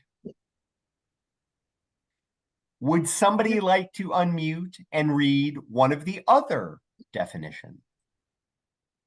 Thank you, Kalsoon. Go ahead, Zakaya. Supervision is an intervention that is provided by a senior member of a profession to a more junior member or members of that same profession. This relationship is evaluative, extends over time, and has the simultaneous purpose of enhancing the professional functioning of a more junior person or persons, monitoring the quality of professional service offered to the clients that he, or they see, and serving as a gatekeeper of those who are to enter the particular profession. Fantastic. And there should be one more. Would somebody be willing to yeah, go ahead, Patricia, please.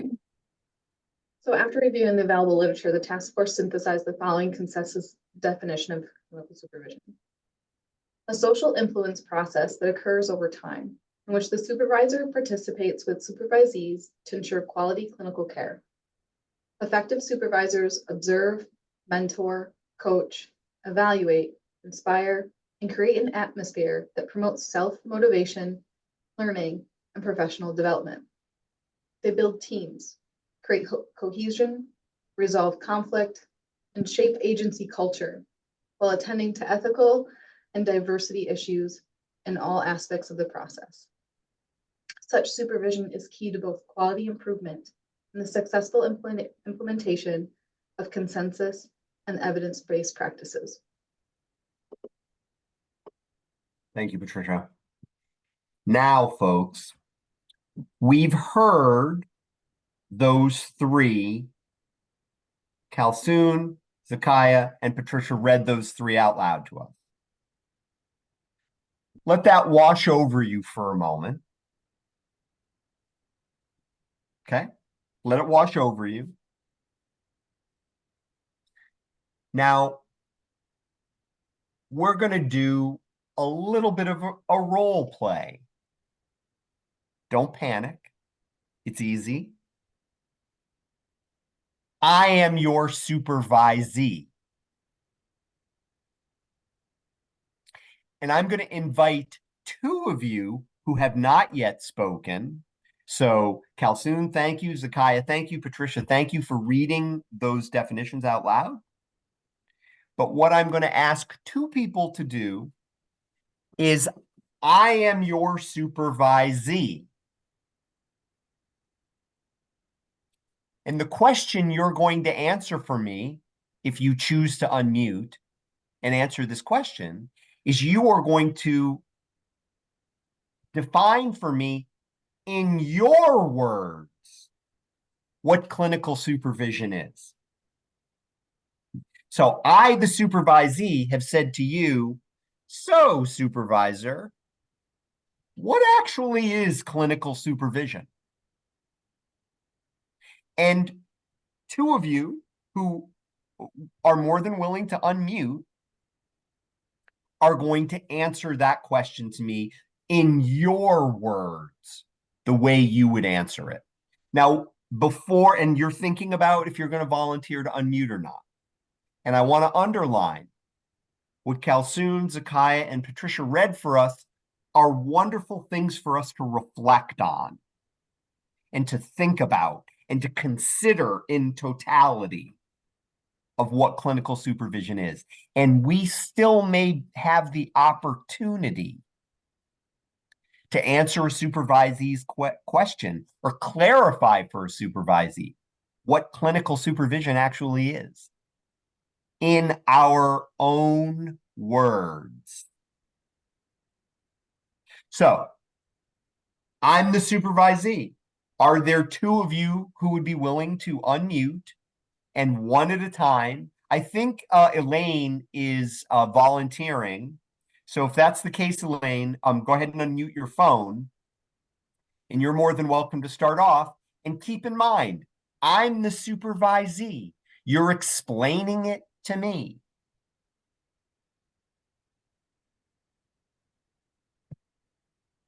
So I think you would just need to unmute. You're still muted. Is there anybody, while Elaine is working on unmuting, is there anybody else who'd be willing, in their own words, to unmute and explain to me? Yeah, go ahead, Danielle. And Elaine, we're going to start with Danielle, and then we'll jump right to you. Go ahead, Danielle. And you're just explaining it to me. So this is a time where you and I would meet to, for me to provide you with guidance and to help you to understand where your strengths are and where you need to work on some things to be able to successfully do your job. I mean, I'm gonna give you information and opportunities for you to grow in this position and as an individual. And then I'll be here for questions and answers.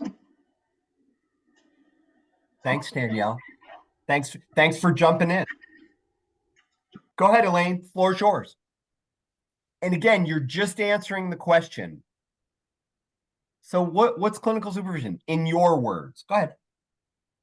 Listen, I am so glad that we had started this clinical supervision process, but I want to explain to you just a few things to let you know what it's about.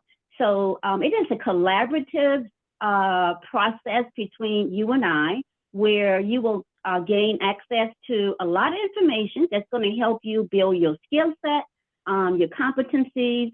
Some of it may involve some coaching and some teaching, but it's going to be based upon the need levels for you as a supervisee. So you're going to have fun as well. Okay. I'm signing up. I'm all for fun. Okay.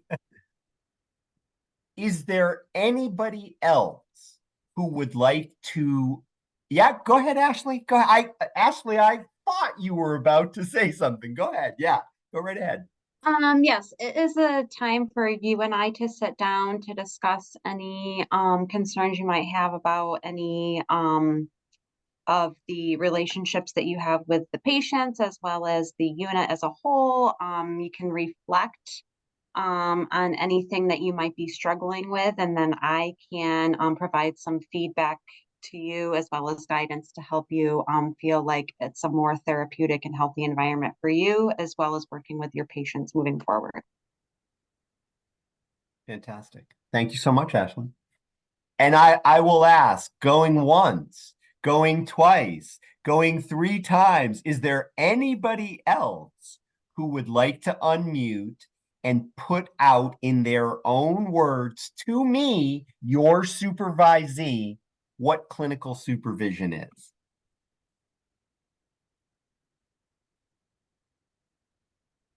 And remember, folks, we're in a learning community. This is all an opportunity for us to practice together.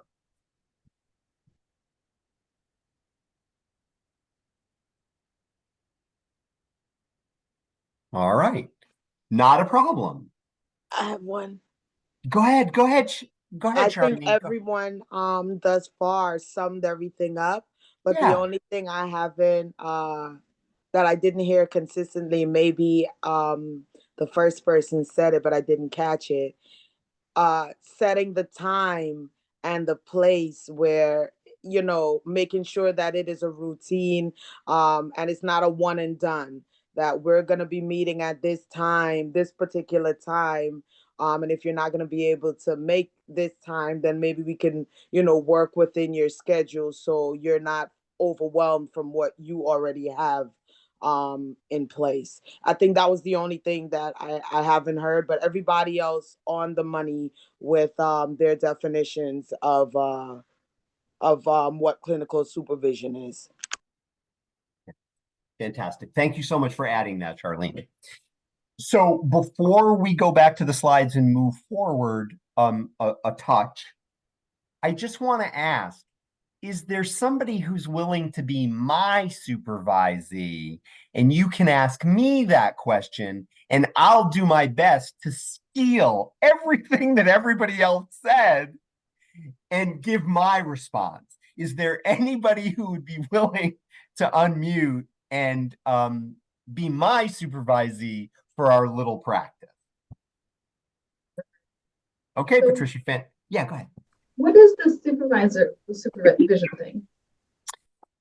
You know, Patricia, I'm so glad you're asking that, because it's something that often doesn't get talked about. And, you know, everybody comes at it with a very different experience. And you know, before I put my experience on the table, I just want to get a sense from you. You know, what has your experience of clinical supervision been? And you know, what do you think might be most important for you in regard to clinical supervision? Well, now I have to be really me, because I do know what supervision is, so I won't ask it right. But as I hold space of the supervisions I've felt I've valued the most is also in conflict with some of the supervisors that have been the least trustworthy, that I've had the least trust with. Oh, okay. So, so sometimes I have some internal conflict about supervision. So I hold space for what I truly valued in supervision. It's been the opportunity to deepen and build my practice. Mm-hmm. Yeah. So for our being effective as a team together, trust is going to be central to our building an effective relationship. Yes. Yeah.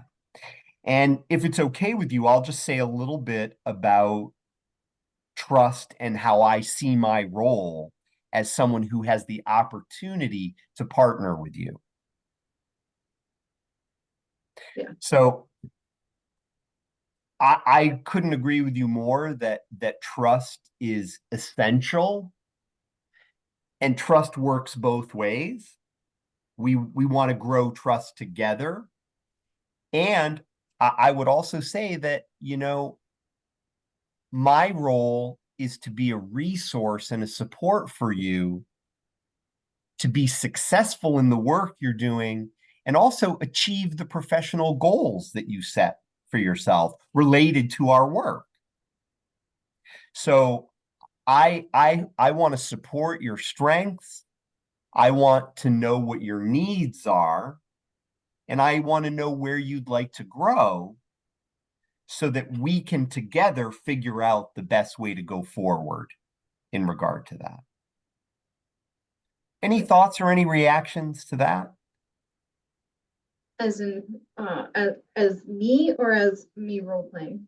As the supervisee. Okay. I think, so one of the things that comes to mind is sometimes it's hard for me to put into concise words what I want to work on. Yeah. Yeah, and you know something? This collaborative space that we have, my job is to really understand you. So by all means, use the words that are going to be most effective for you. And if I don't understand, I'll ask for clarification if that's all right. Mm-hmm. Yeah, yeah. Sometimes I think that'll be part of the process. Yeah, yeah. We'll learn to understand each other. Mm-hmm. Yeah.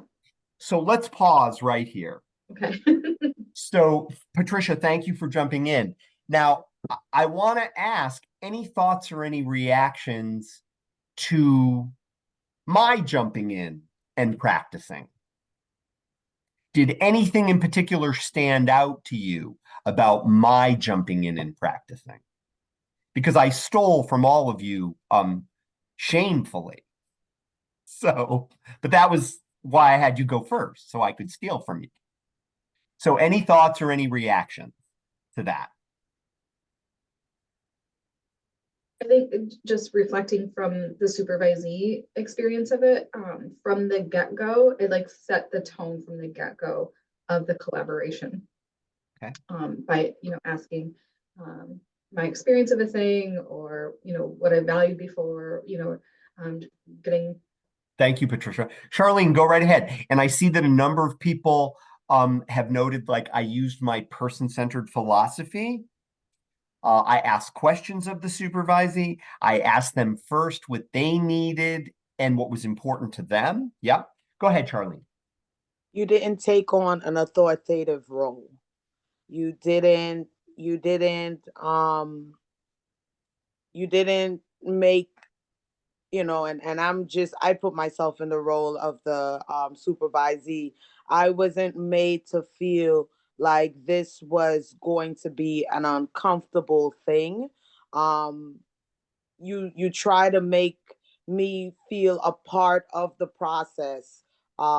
You were able to get me to collaborate with you by sharing my thoughts, feelings, and reflective experiences of prior supervision to get a better understanding of me, which I think endears the person to, be a little bit more open to the supervision process. So not taking on that I know more and I am going to teach you everything you need to know role, from the beginning, I think set a very good tone. Thank you. Thank you. And Elaine wrote, encouraged openness.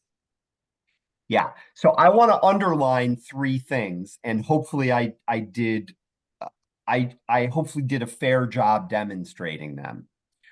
One is the desire to understand what was important to the supervisee.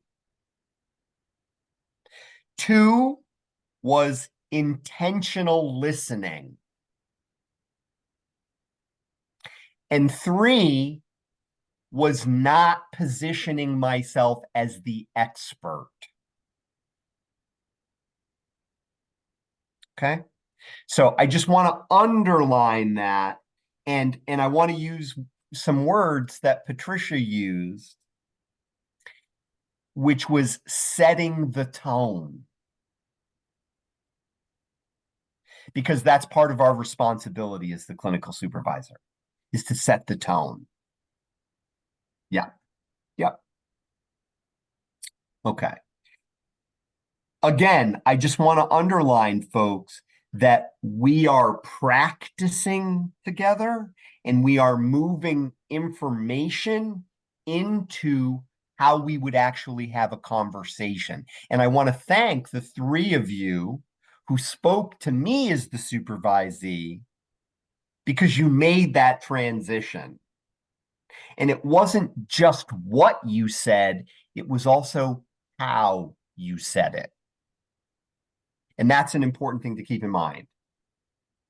Yes, tone for learning or being receptive.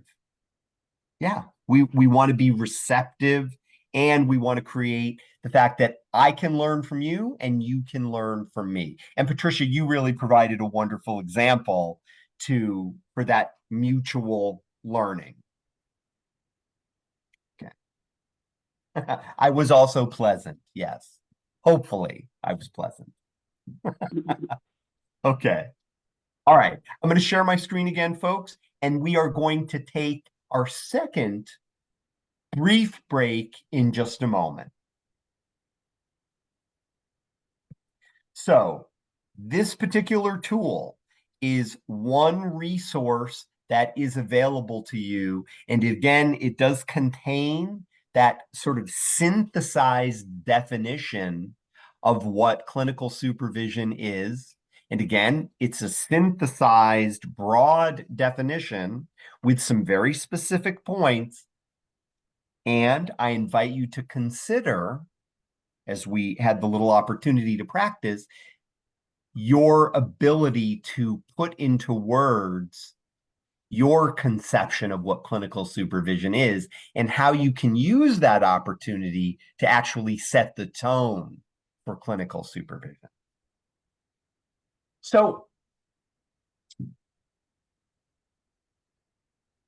one of the central questions that this workbook is actually posing, which I'm actually not going to devote the time for us to do this particular activity. If you'd like to do this activity on your own, and if you'd like to share it within the context of the learning community, I'm certainly more than willing to make the space for you to do that.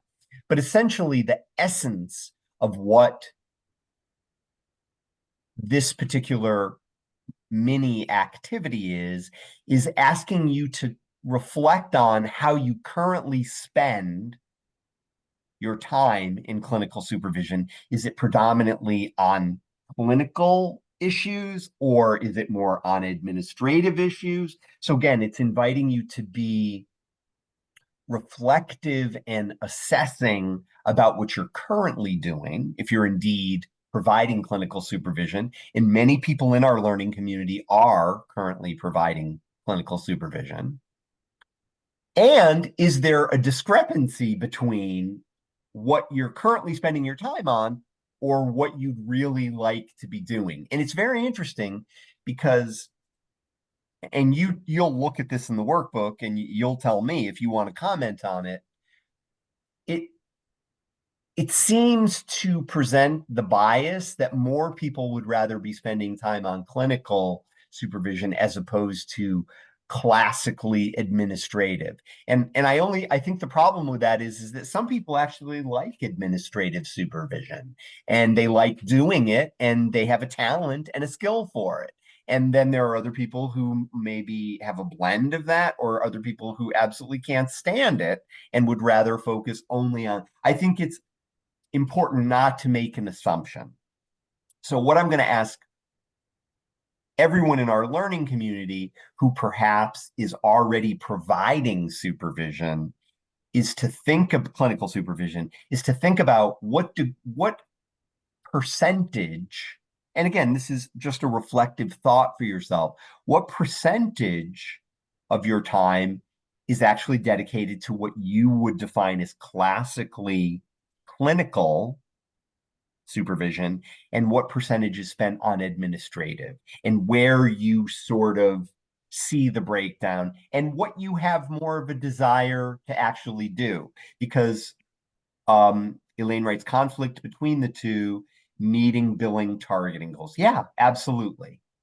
Absolutely. Because, and that may be the pressure to manage the administrative aspects when you'd really like to have more time to focus on the clinical.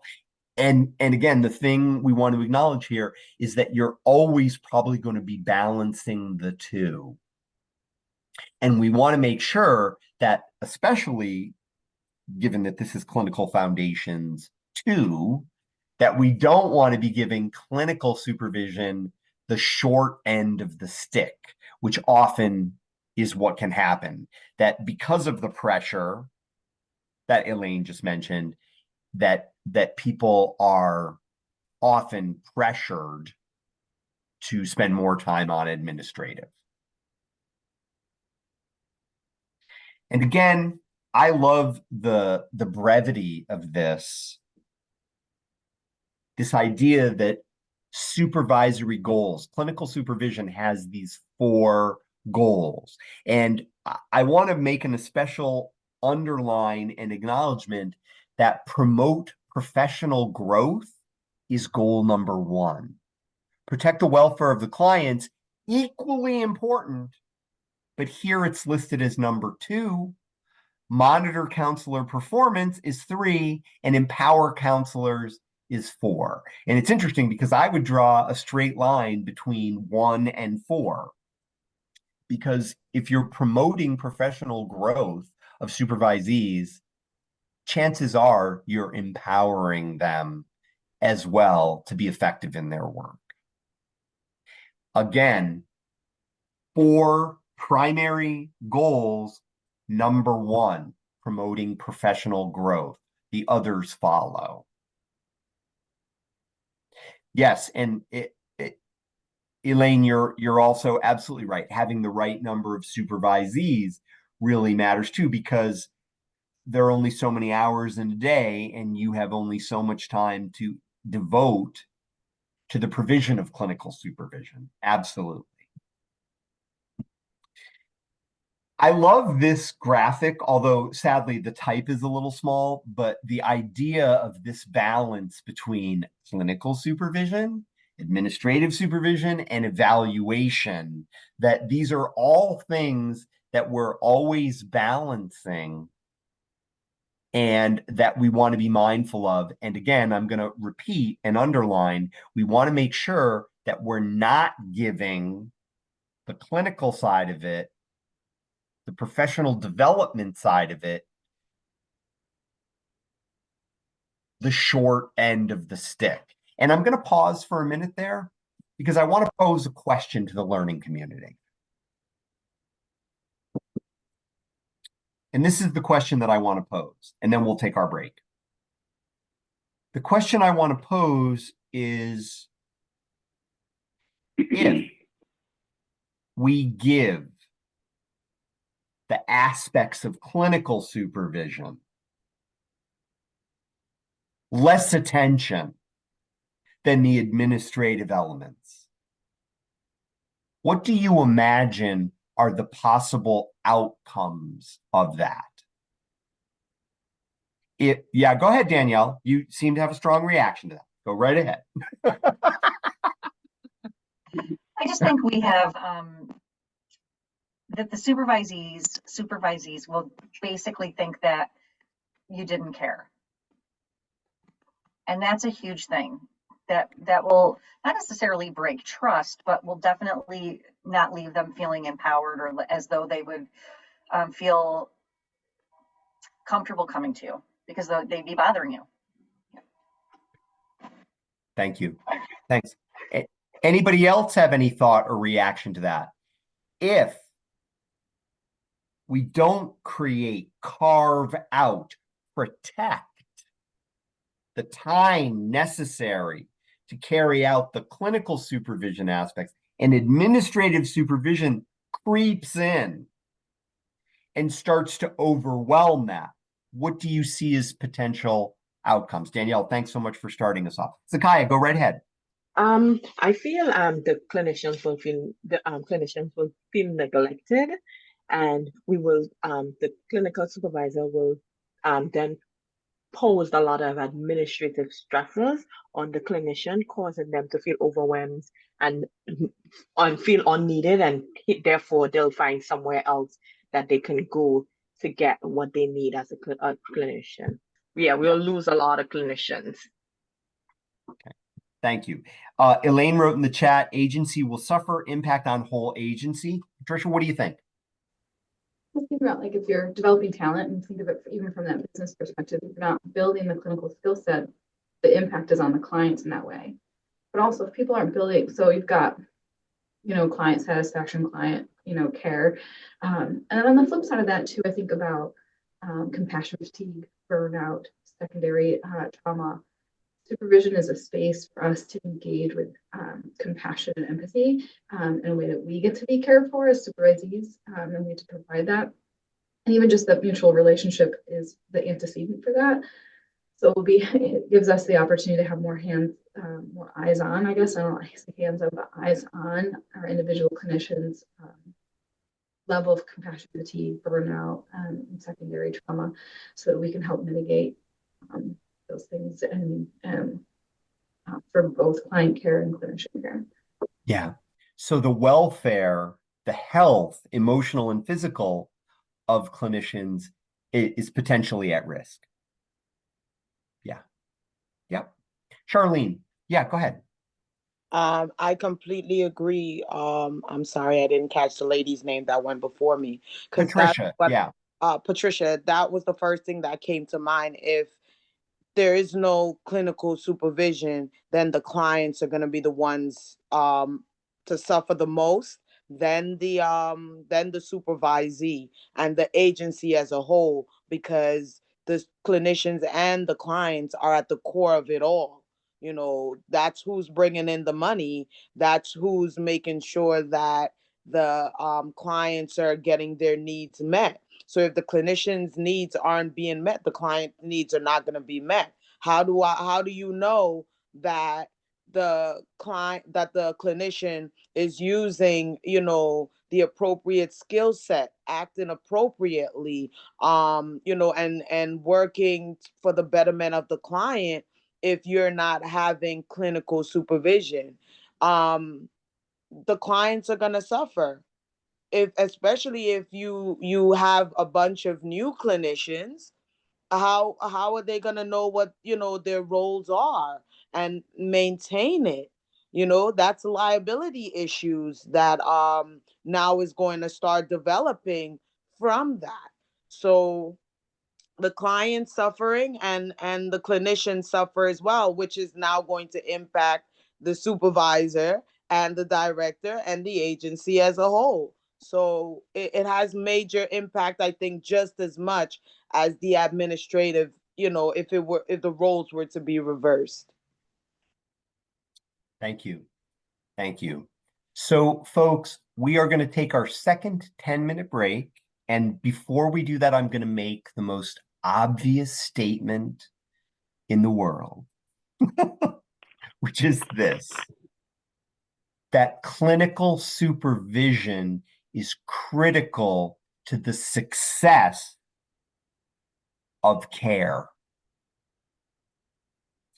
Clinical supervision is critical to the success of care.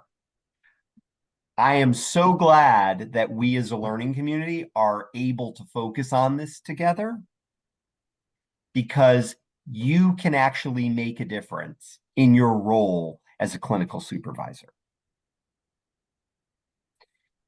Enjoy your 10 minutes. We'll see you in 10 minutes. Have an excellent 10-minute break. All right.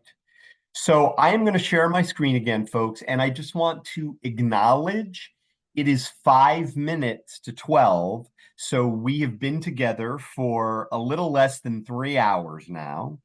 And we have actually an hour. Actually, it's going to be a little less than an hour, and I'll say more about that in a minute. But I'm going to share my screen, and we're going to go forward a little bit with some additional content for today. And then I'm going to talk about what I'd like you to prepare for next time. Okay? And I'll just remind you, at any point during this conversation, if you have questions or comments, or there's anything you'd like to add or say, please, by all means, do that. All right. So this was touched on earlier, this idea of the roles that we play as clinical supervisors. And certainly, and by all means, Kala, if you, Holly, or anybody else has comments or questions, please feel free to unmute and interrupt me at any time. And again, I wanna acknowledge, folks, if you think about it, any one of these 5 roles could be a profession in and of itself: a teacher, a mentor, a consultant, an evaluator, a coach. What a clinical supervisor is asked to do is combine and have the capacities to do all 5 of those things with clinical supervisors, with clinical supervisee. And what I want to underline for you folks is, keep in mind, you probably have strength in a number of those domains. And you may have growth opportunities in one or more of them. Some of them may be roles that you enjoy more than other roles, or that you find more satisfying than other roles, or that you may know more about than other roles. And the thing I'd like you to consider is that an effective clinical supervisor has capacities in all 5 of those skill domains. and that it is a process to develop those domains and to refine them. And nobody's process is going to be the same in this learning community. So yeah, go ahead, Alex. Did you want to comment? Yeah, no, I got a question. Isn't it different between clinical supervisor as an addiction clinic, as an addiction counselor, or clinical supervisor as a social worker? And what's the difference in between? And who can counsel who?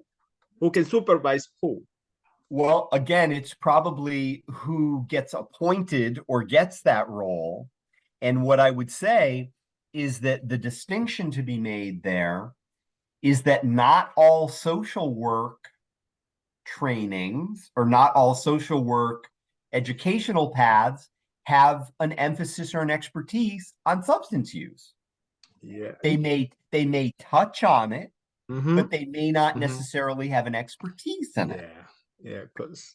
But that doesn't mean that you may not have a clinical supervisor who is a social worker who doesn't necessarily have that particular expertise. Doesn't mean that they can't develop it, doesn't mean that they can't grow that capacity, but they may not come to the table with that capacity. That's what I told my supervisors, that next time take these classes, because I think as an addiction counselor, don't think as a social worker, because when they teach you, I'm like, wait, I'm raising and most of my supervisors, they're like, you teaching a social worker, because my title say addiction counselor. Don't get me wrong, well, they were knowledgeable and they help us. But sometimes they get like, sometimes they tell me, I don't know, is this right to do? And like, so I had to tell them, no, I mean, you got to get acquaintance with us, like we get acquaintance with you, and we got it. And they're like, you know what, you might be right. So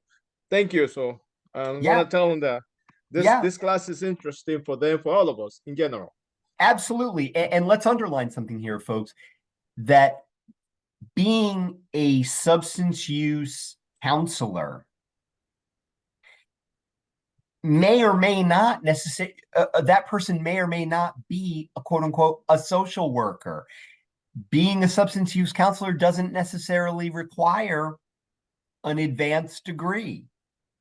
So again, we need to meet the supervisee where they are. And to Alex's point, and Alex, I really appreciate you making this point. To Alex's point, supervisors need to know who their supervisees are and what their areas of expertise and experience are. Because let's face it, folks, sometimes we have supervisees who have lived experience. They've been peer counselors or peer educators. And that's another whole strength set that they bring to it. If you're a clinical supervisor and you don't have lived experience, that doesn't have to be neither a strength nor a liability. It's just a fact. And it doesn't mean you still can't provide supervision. You still, though, the supervisor's role is to understand and know their supervisee and understand and appreciate and value their strengths. And I'm thinking of Patricia when I say that. To value their aces that they bring to the work. And let's face it, folks, if you're fortunate enough to have supervisees that have lived experience, that's a powerful ace sometimes in terms of your ability to effectively engage and retain your clients or your patients. You do not want to discredit or disrespect the strengths that your supervisees are bringing to their work. That doesn't mean that they still may not have capacities that they need to develop. And we want to meet them where their strengths are as well. Okay? Alex, thank you. Excellent question. And again, very helpful to be reminded that understanding is a two-way street. Yes, supervisors need to understand what clinical supervisees need to understand what clinical supervision is, and clinical supervisors need to understand who their supervisees are and what their strengths and their experiences. And I see that that before I go back to the slide, I see, Elaine, you noted that you enjoy coaching and consulting. And again, you know, as a clinical supervisor, those are domains, and I'm going to use your word, that you enjoy. There may be other people who enjoy other domains and not those domains. So again, clinical supervisor, know thyself, and know that part of the umbrella of your responsibilities includes those 5 roles, some of which you may enjoy, and some of them that may be growth opportunities for you. So we're going to begin to touch on this idea, and I introduced this idea earlier, but we're going to touch on this idea of a personal model of supervision. Every single person in this learning community, all of us, based on the information that we have, based on the experience we have, based on the influences that have shaped us, are going to have our own personal and unique model of supervision. And I want to acknowledge something that somebody noted in the chat when we did the little little like skills practice, and I got to talk to Patricia. Somebody noted that I brought to that conversation my person-centered philosophy. And I'm wondering who it was, if the person who noted that, if you'd be willing to unmute, if there's anything else you want to say about what you observed in regard to that I brought my person-centered philosophy to that conversation. Yeah, go ahead, Danielle. So I wrote that. Yeah, I just think that if you really focus and make your style all about them, all about your supervisee, really, you'll find the most success. I really do. And you're making, and it's not that you're letting them take control. It's not about control. It's about that respect of understanding what they need from you. And that's exactly what we do with our clients. So I think it's just a great philosophy to use with a supervisee as well. Okay, thank you. And thanks for elaborating on that. And again, I want to underline, in terms of Danielle's observation and elaboration, I want to underline that's what I bring to the table. What you bring to the table, whatever that may be, however that may be, has value, and possibly, as is the case for me, has the opportunity for refinement and growth. And that's the only point that I want us to consider, is that we all will be self-evaluating what are our strengths, our values, and our philosophies. And Danielle, you didn't put it this way, but I will make this disclosure that as a supervisor, a core value for me to communicate to supervisees is respect. That's just a core value for me. And what I'm going to ask each of you to do is put on your clinical supervisor hat. And if you think about a core value that's essential for your supervisors, your supervisees to know is coming from you, what would that core value be? And just type it in the chat. I'm asking you to reflect on your core values. What is a core value that, and Danielle, thanks for writing that in the chat. And I'm actually not surprised that you would make that observation about me, because it's something that's also resonant for you. Respect is also resonant for you. So I can understand why you might point that out. Dignity, honesty, accountability and openness, flexibility, honesty, integrity, vulnerability, respect and accountability, integrity, respect, supportive, fantastic. Again, part of our authenticity, part of our work together, Alex, being straightforward. Yeah. Part of our work is for you to identify where you're coming from and what you're bringing to the table and what you want to also bring to the table. Because we're all in the process of developing our capacities, support and transparency. And a thumbs up for Alex on being straightforward. Yes, absolutely. Excellent.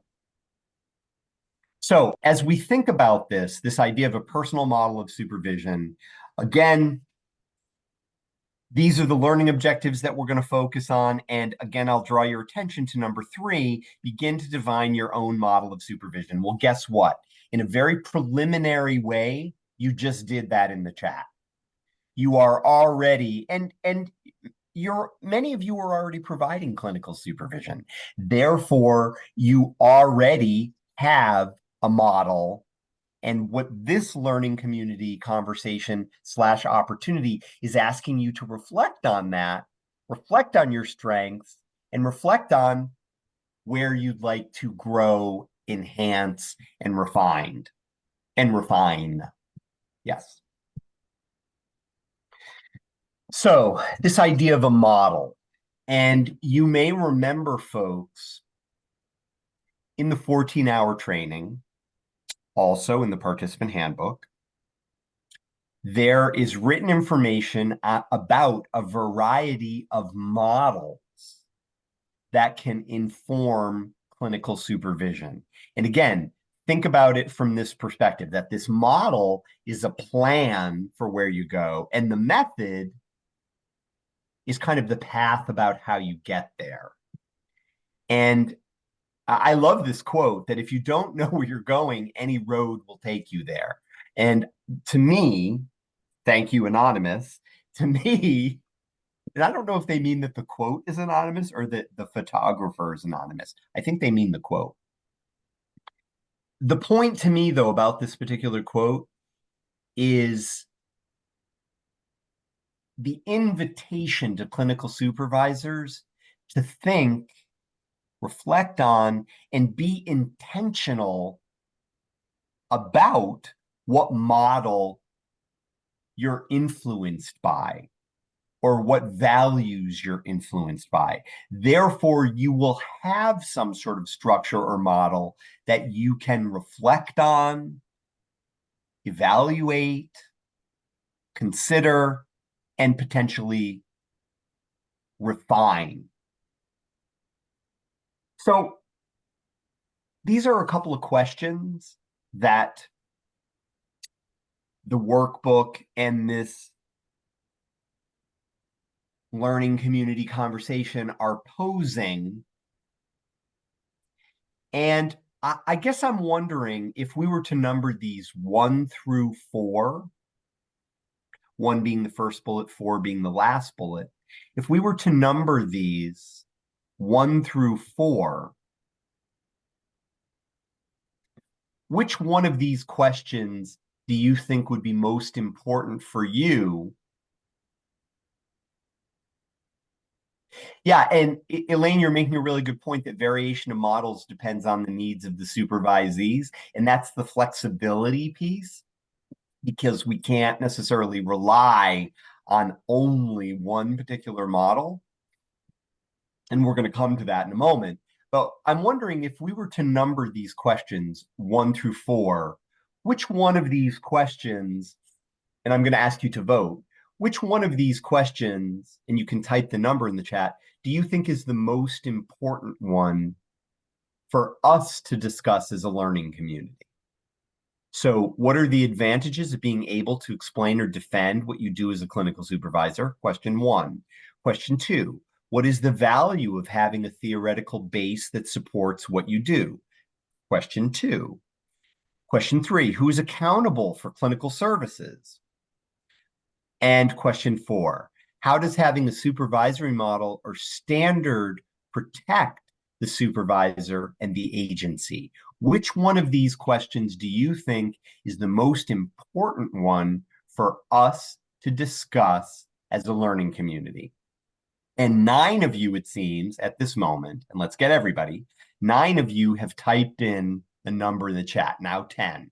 Let's hear from everybody. Which one of these questions, if you had to pick one, would you say was the most important one to answer for this particular learning community?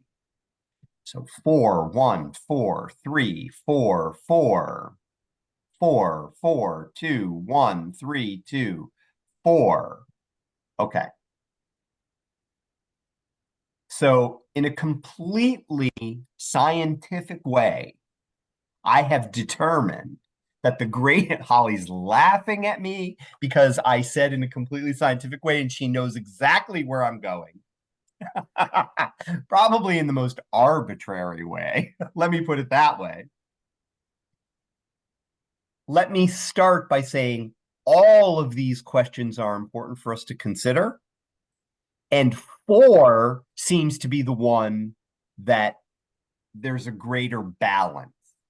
So let me show the screen again, read question 4 again, and then let's hear from a couple of people. How does having a supervisory model or standard protect the supervisor and the agency?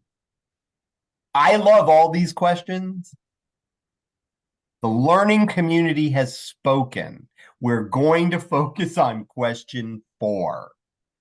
So what are your thoughts about that, folks? How does having a model or a standard? Go ahead, Holly. Go ahead. No? Okay. Charlene, what do you think? How does that protect the supervisor or the agency? In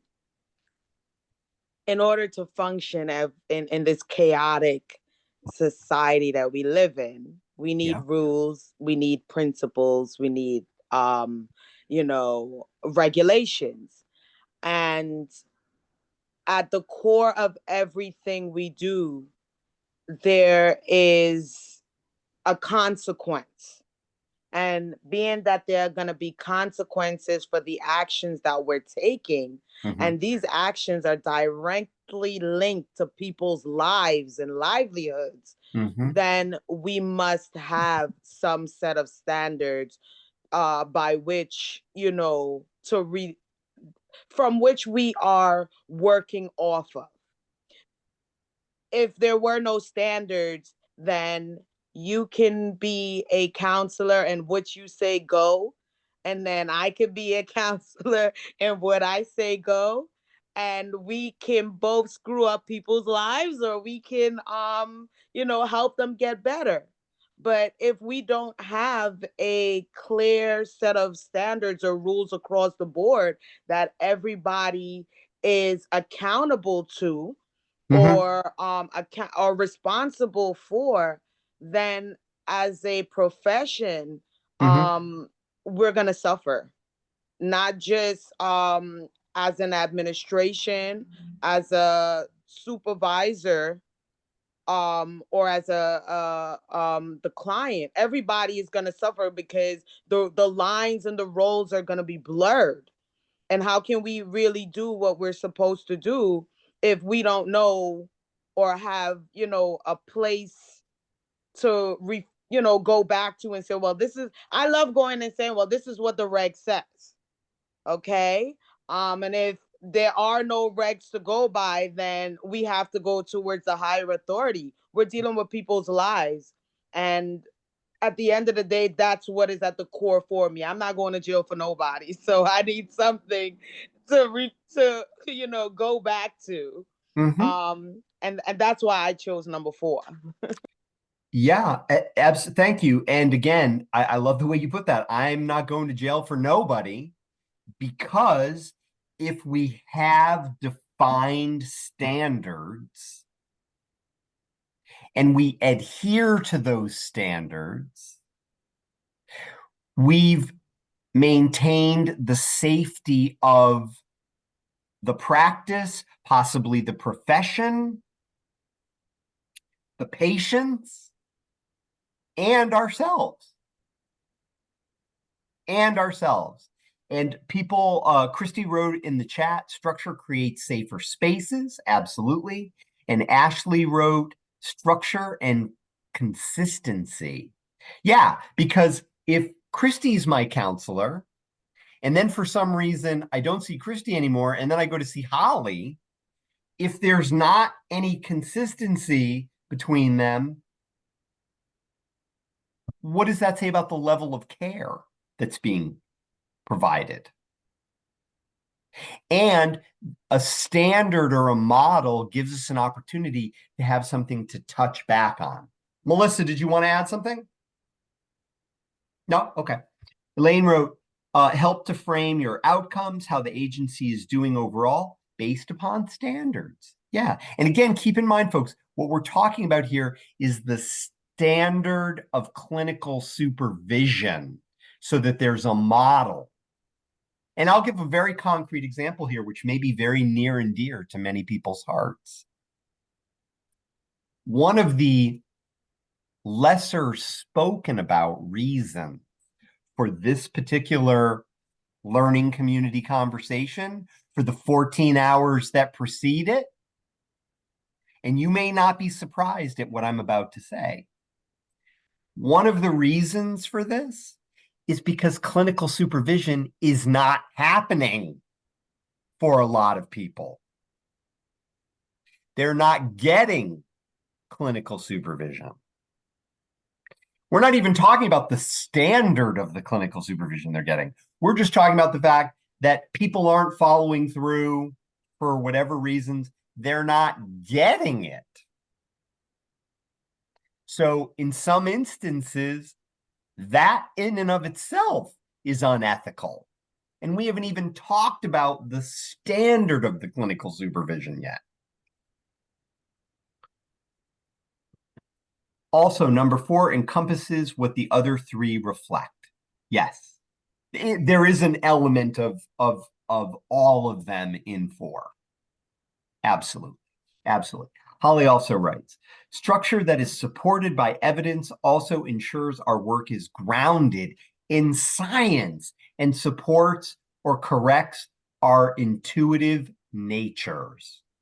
Because sometimes, folks, our intuitive natures are contrary to what might be best in the particular moment. And that's not a criticism. That's just the nature of a human being providing supervision or care to other human beings. So they help protect us against possibly our own blind spots or biases or countertransferential dynamics. So just keeping that in mind. So again, I'm not going to ask you to necessarily answer these questions in the workbook. I'm also not going to put you into we're very fortunate for the size of our learning community. We can actually have a conversation together. So there's no need to break out into smaller groups and to discuss those answers. What I do, and again, I invite you, if you want, to reflect on those other 3 questions as well. Yes, and Elaine is also mentioning licensing boards, association standards, accountability, and codes of ethics as well. As a social worker, I am bound by the NASW Social Work Code of Ethics. And my license is dependent upon those and following those.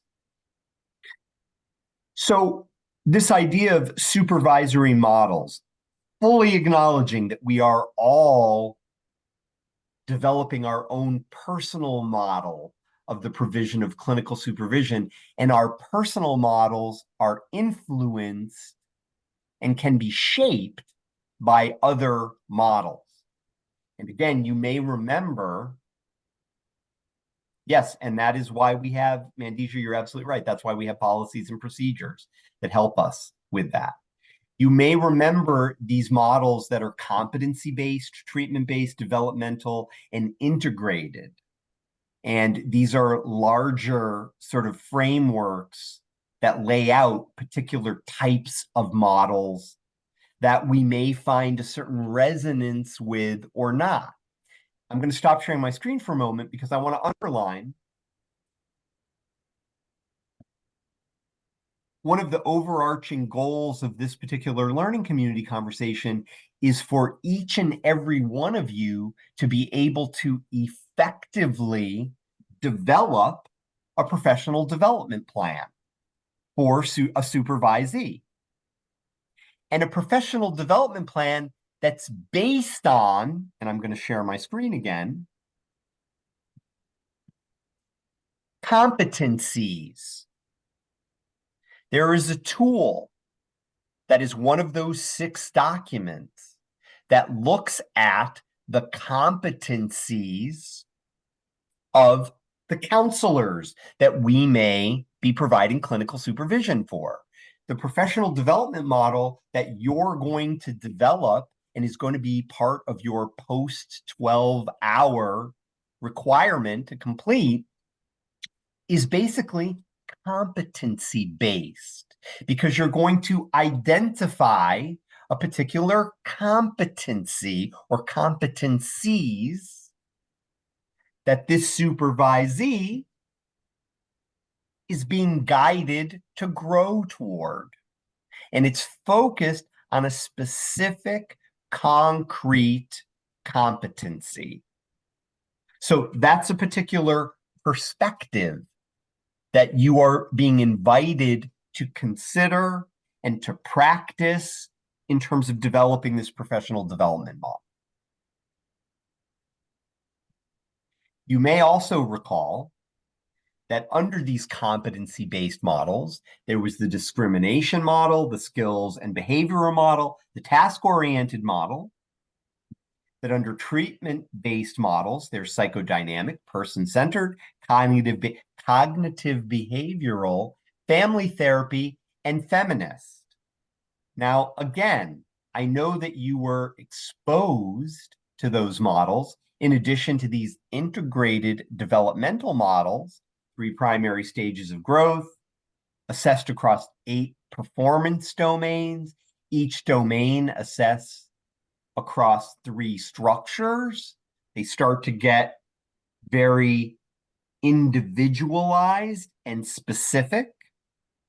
You may remember being exposed to all these models in the 14-hour learning community conversation. And then this idea of a blended model. So what I'm going to ask, and I'm only asking for percentages, I'm not asking for facts, okay? I'm asking you percentages.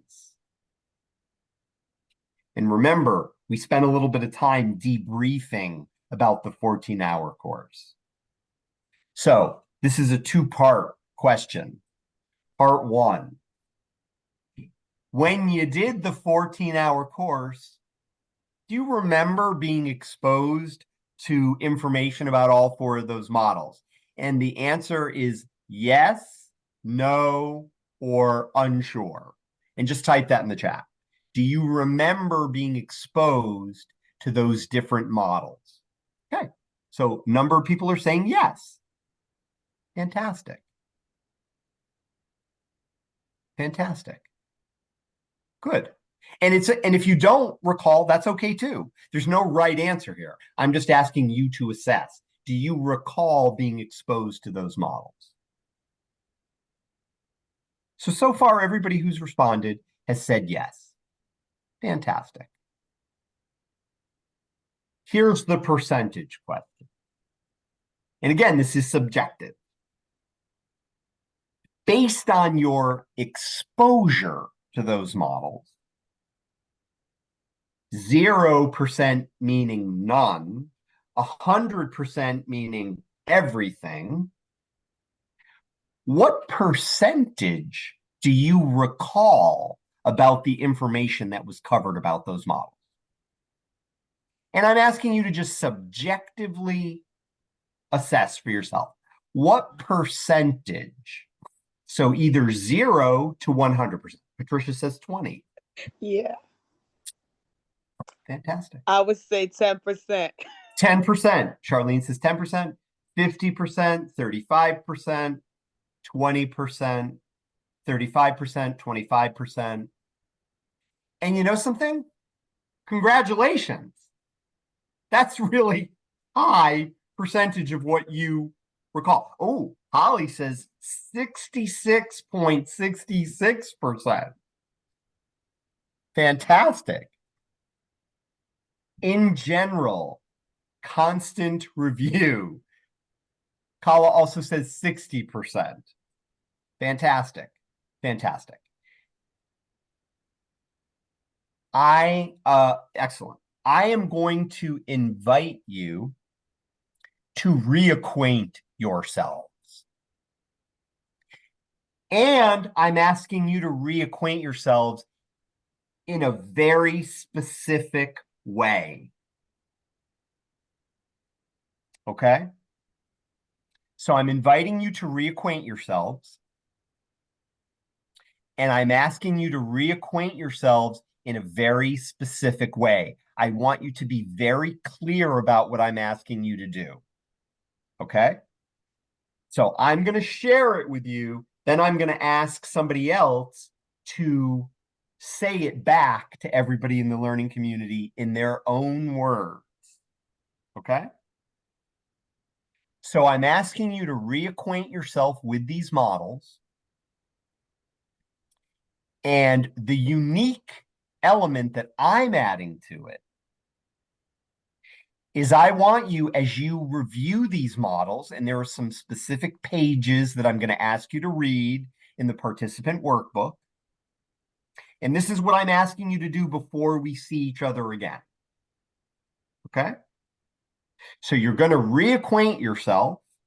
You're going to read these pages, and the specific lens through which I'm asking you to reacquaint yourself is, as you review these models, which model resonates with or speaks to you most, and why.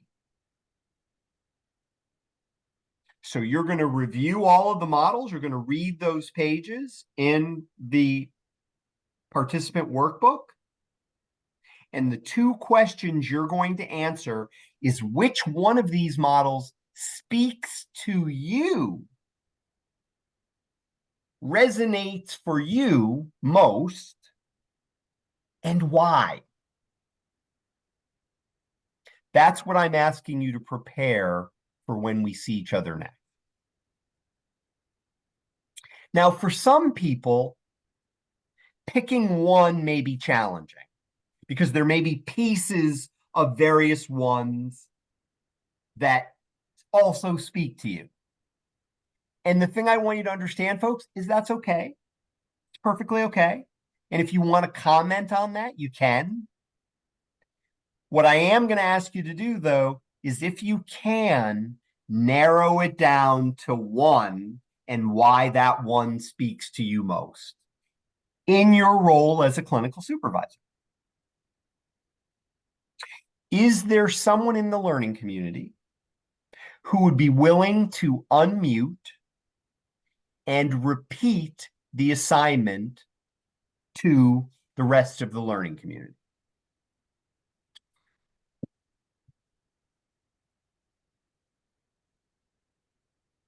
Go ahead, Charlene. So we're being asked to review in the in our what do we call this book here? The participant workbook. review module 2, all of the different models that they have here, and to select the model that resonates or that we find ourselves drawn most to, or that we find that we're most likely to utilize in the sense that speaks to us most, and to explain why we are drawn to this model, or why you know why it speaks to us most. Bam. Yeah, that's it. Thank you. And I am going to ask for extra credit. Oh, Holly loves this opportunity. For extra credit, would somebody please be willing to unmute and tell us what pages in the participant manual are we being asked to read? Pages what to what for the review that Charlene mentioned? What pages are we being asked to read? So please take a look at the participant manual right now. And if you've determined the pages that outline all those different models, please unmute and share with the learning community what those pages are. 16 through 23. 16 through 23. Now, I am going to page 16 to see if that is correct. 16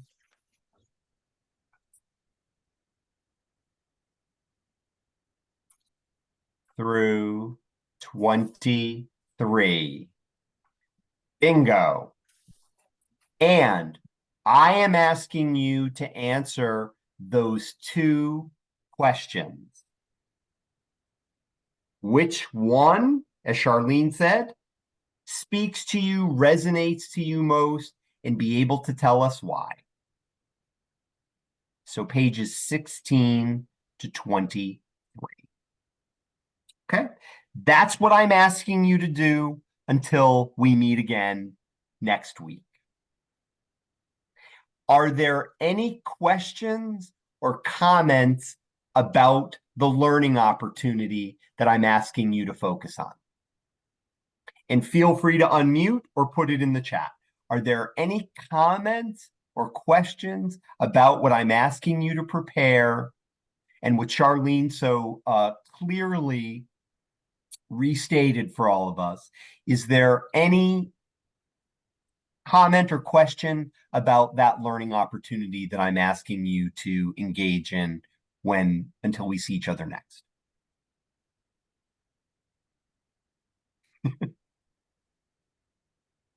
How much or how long a page? Mandija, I'm not exactly sure what you mean. Like, how much are you supposed to write? Yeah, like a page or? Yeah, and I appreciate you asking that. You can write it out if you want. And it only needs to be as long as you to answer the question, or you can write down bullet points and just be prepared to share them. You don't have to turn it in. It's not like the professional development plan that you're going to have to write out and turn in. What I would ask, though, is that you be prepared to answer both of those questions, meaning that you can answer, this is the model that resonates or speaks to me most, and this is why this model resonates or speaks to me most. So to your point, if you want to write it out and you want to write a page, if that works for you, that's great. If you want to make bullet points and you want to write them down for yourself so you have them in your memory, that's great. If you have the ability to form your idea and hold it in your mind, whatever works best for you, I just want you to be prepared. And I will add this. I want you to be prepared and confident to answer the question. The two questions. which model, and why that particular model resonates or speaks to you.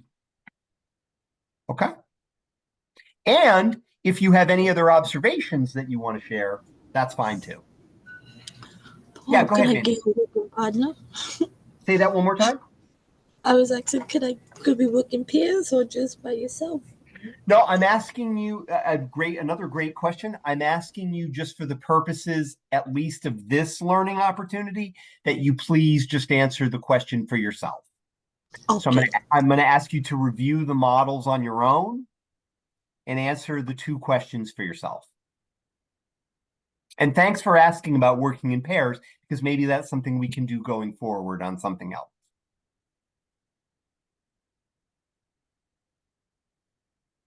Any other comments or questions about what I'm asking you to prepare for next time? How many minutes do we have to answer the questions? I love it. You have 3.5 minutes. No, I'm kidding. We will. You ask a question, Alex. I'm going to try and give you an answer. We will have a learning community conversation discussion about it. It's how we will begin next time. So I will try and make space for everybody to have the opportunity to share their thoughts or their reactions. Okay. Again, we have a rich and demanding agenda. There's a lot we need to cover. I do want to make sure that people have the opportunity to comment on what they realized in terms of what resonated for them and why. Thank you. Appreciate it. Yeah, of course. 3.5 minutes, Alex. You have 3.5 minutes to answer. And 3 minutes is a long time. Excellent. All right.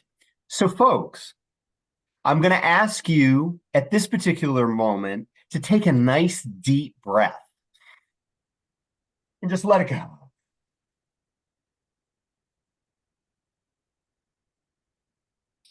And let me say a couple of things before I ask you a final question for today, which is this. Thank you so much for your focus and your attention on this particular material today. Thank you for helping to develop a really strong and collaborative foundation for us to continue this conversation when we see each other next.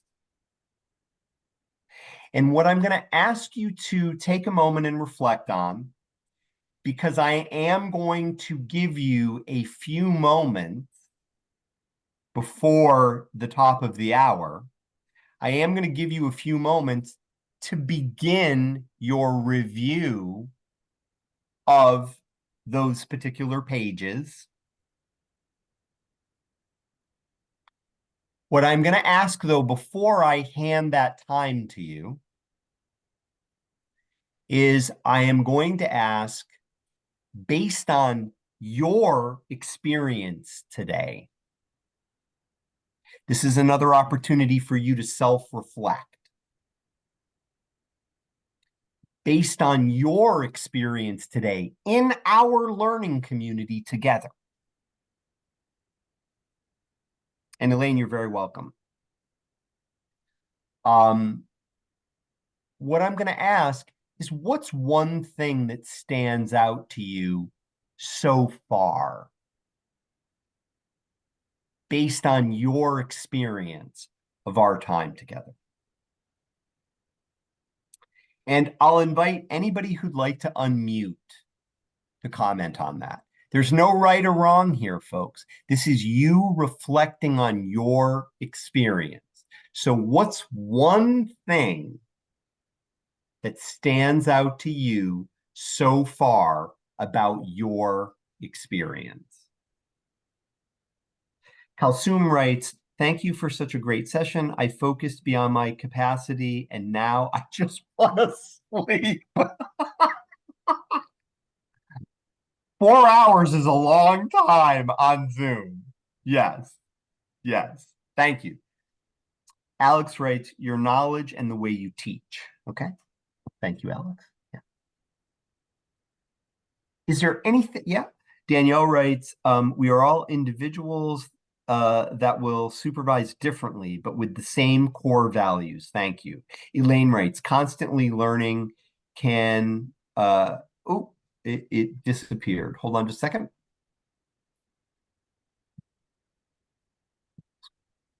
Okay, let me just read these out loud. Constant learning can be exhausting. Yes, but all. Agreed. Your knowledge and sense of humor, all good, but all good. Okay, understood. All right. But all good. Yes. All right. Thank you. Yeah, Charlene, I see your hand is raised. Go ahead. I was gonna say, your energy. You brought energy to the I think to the meeting. I was not bored. I was able to stay on task. Okay. And not only did you bring energy, but you brought knowledge. You expressed so much of what we are to of what I think one is to expect from supervision. So just asking us questions, you know um and listening and reflecting. You reframed, you embodied MI so much throughout this whole entire thing that it was really great. So I have to say that your presence, your energy was a great motivation to keep me engaged throughout this training, because quite honestly, I got a short attention span and the questions were relevant. So I think what you brought to the table was very, very much important in keeping not just myself, if I can speak for anybody else, but I felt that the whole entire group reacted to your energy that you brought. So thank you for that. You're so welcome, and thank you for your kind words. And I'll let you all in on a little secret. I'll actually be here next time when we meet. I'll also be in the learning community with you next time when we meet too. And I'm very much looking forward. And some of you may be like, great. And some of you may be like, oh. But I'm very much looking forward to hearing your thoughts and your reactions to these particular models. And I'll also let you in on another little secret, because Charlene did mention that I demonstrated some motivational interviewing use of some of the skills, which is, folks, that is one of the areas that informs, I believe in MI consistent supervision. So Charlene, you and maybe others have picked up on that. I try to demonstrate that as well. And again, that's part of my core values. Excellent. Very good, Christine. I'm glad the pace was good. And the other thing I also want you to know, folks, is that your feedback about how we're using this environment. Yes, there's certain content that I am mandated, responsible to cover, and we are collaborating together to make that a relevant and successful conversation. Okay. So, folks, I want to thank you so much. I'm very much looking forward to next week and for Alex's 3.5 minutes describing what model stands out. And what I'm going to say at this particular point is I'm going to invite you to use this 11 minutes to begin to reacquaint yourself with those pages in the participant workbook. And again, 12 minutes at this particular point. If you need or want to go back to review it again, please do, but please be prepared to answer those 2 questions. And again, I want to thank you all for everything that you brought to the conversation today. And I'm very much looking forward to seeing you next week. Thanks so much, everybody.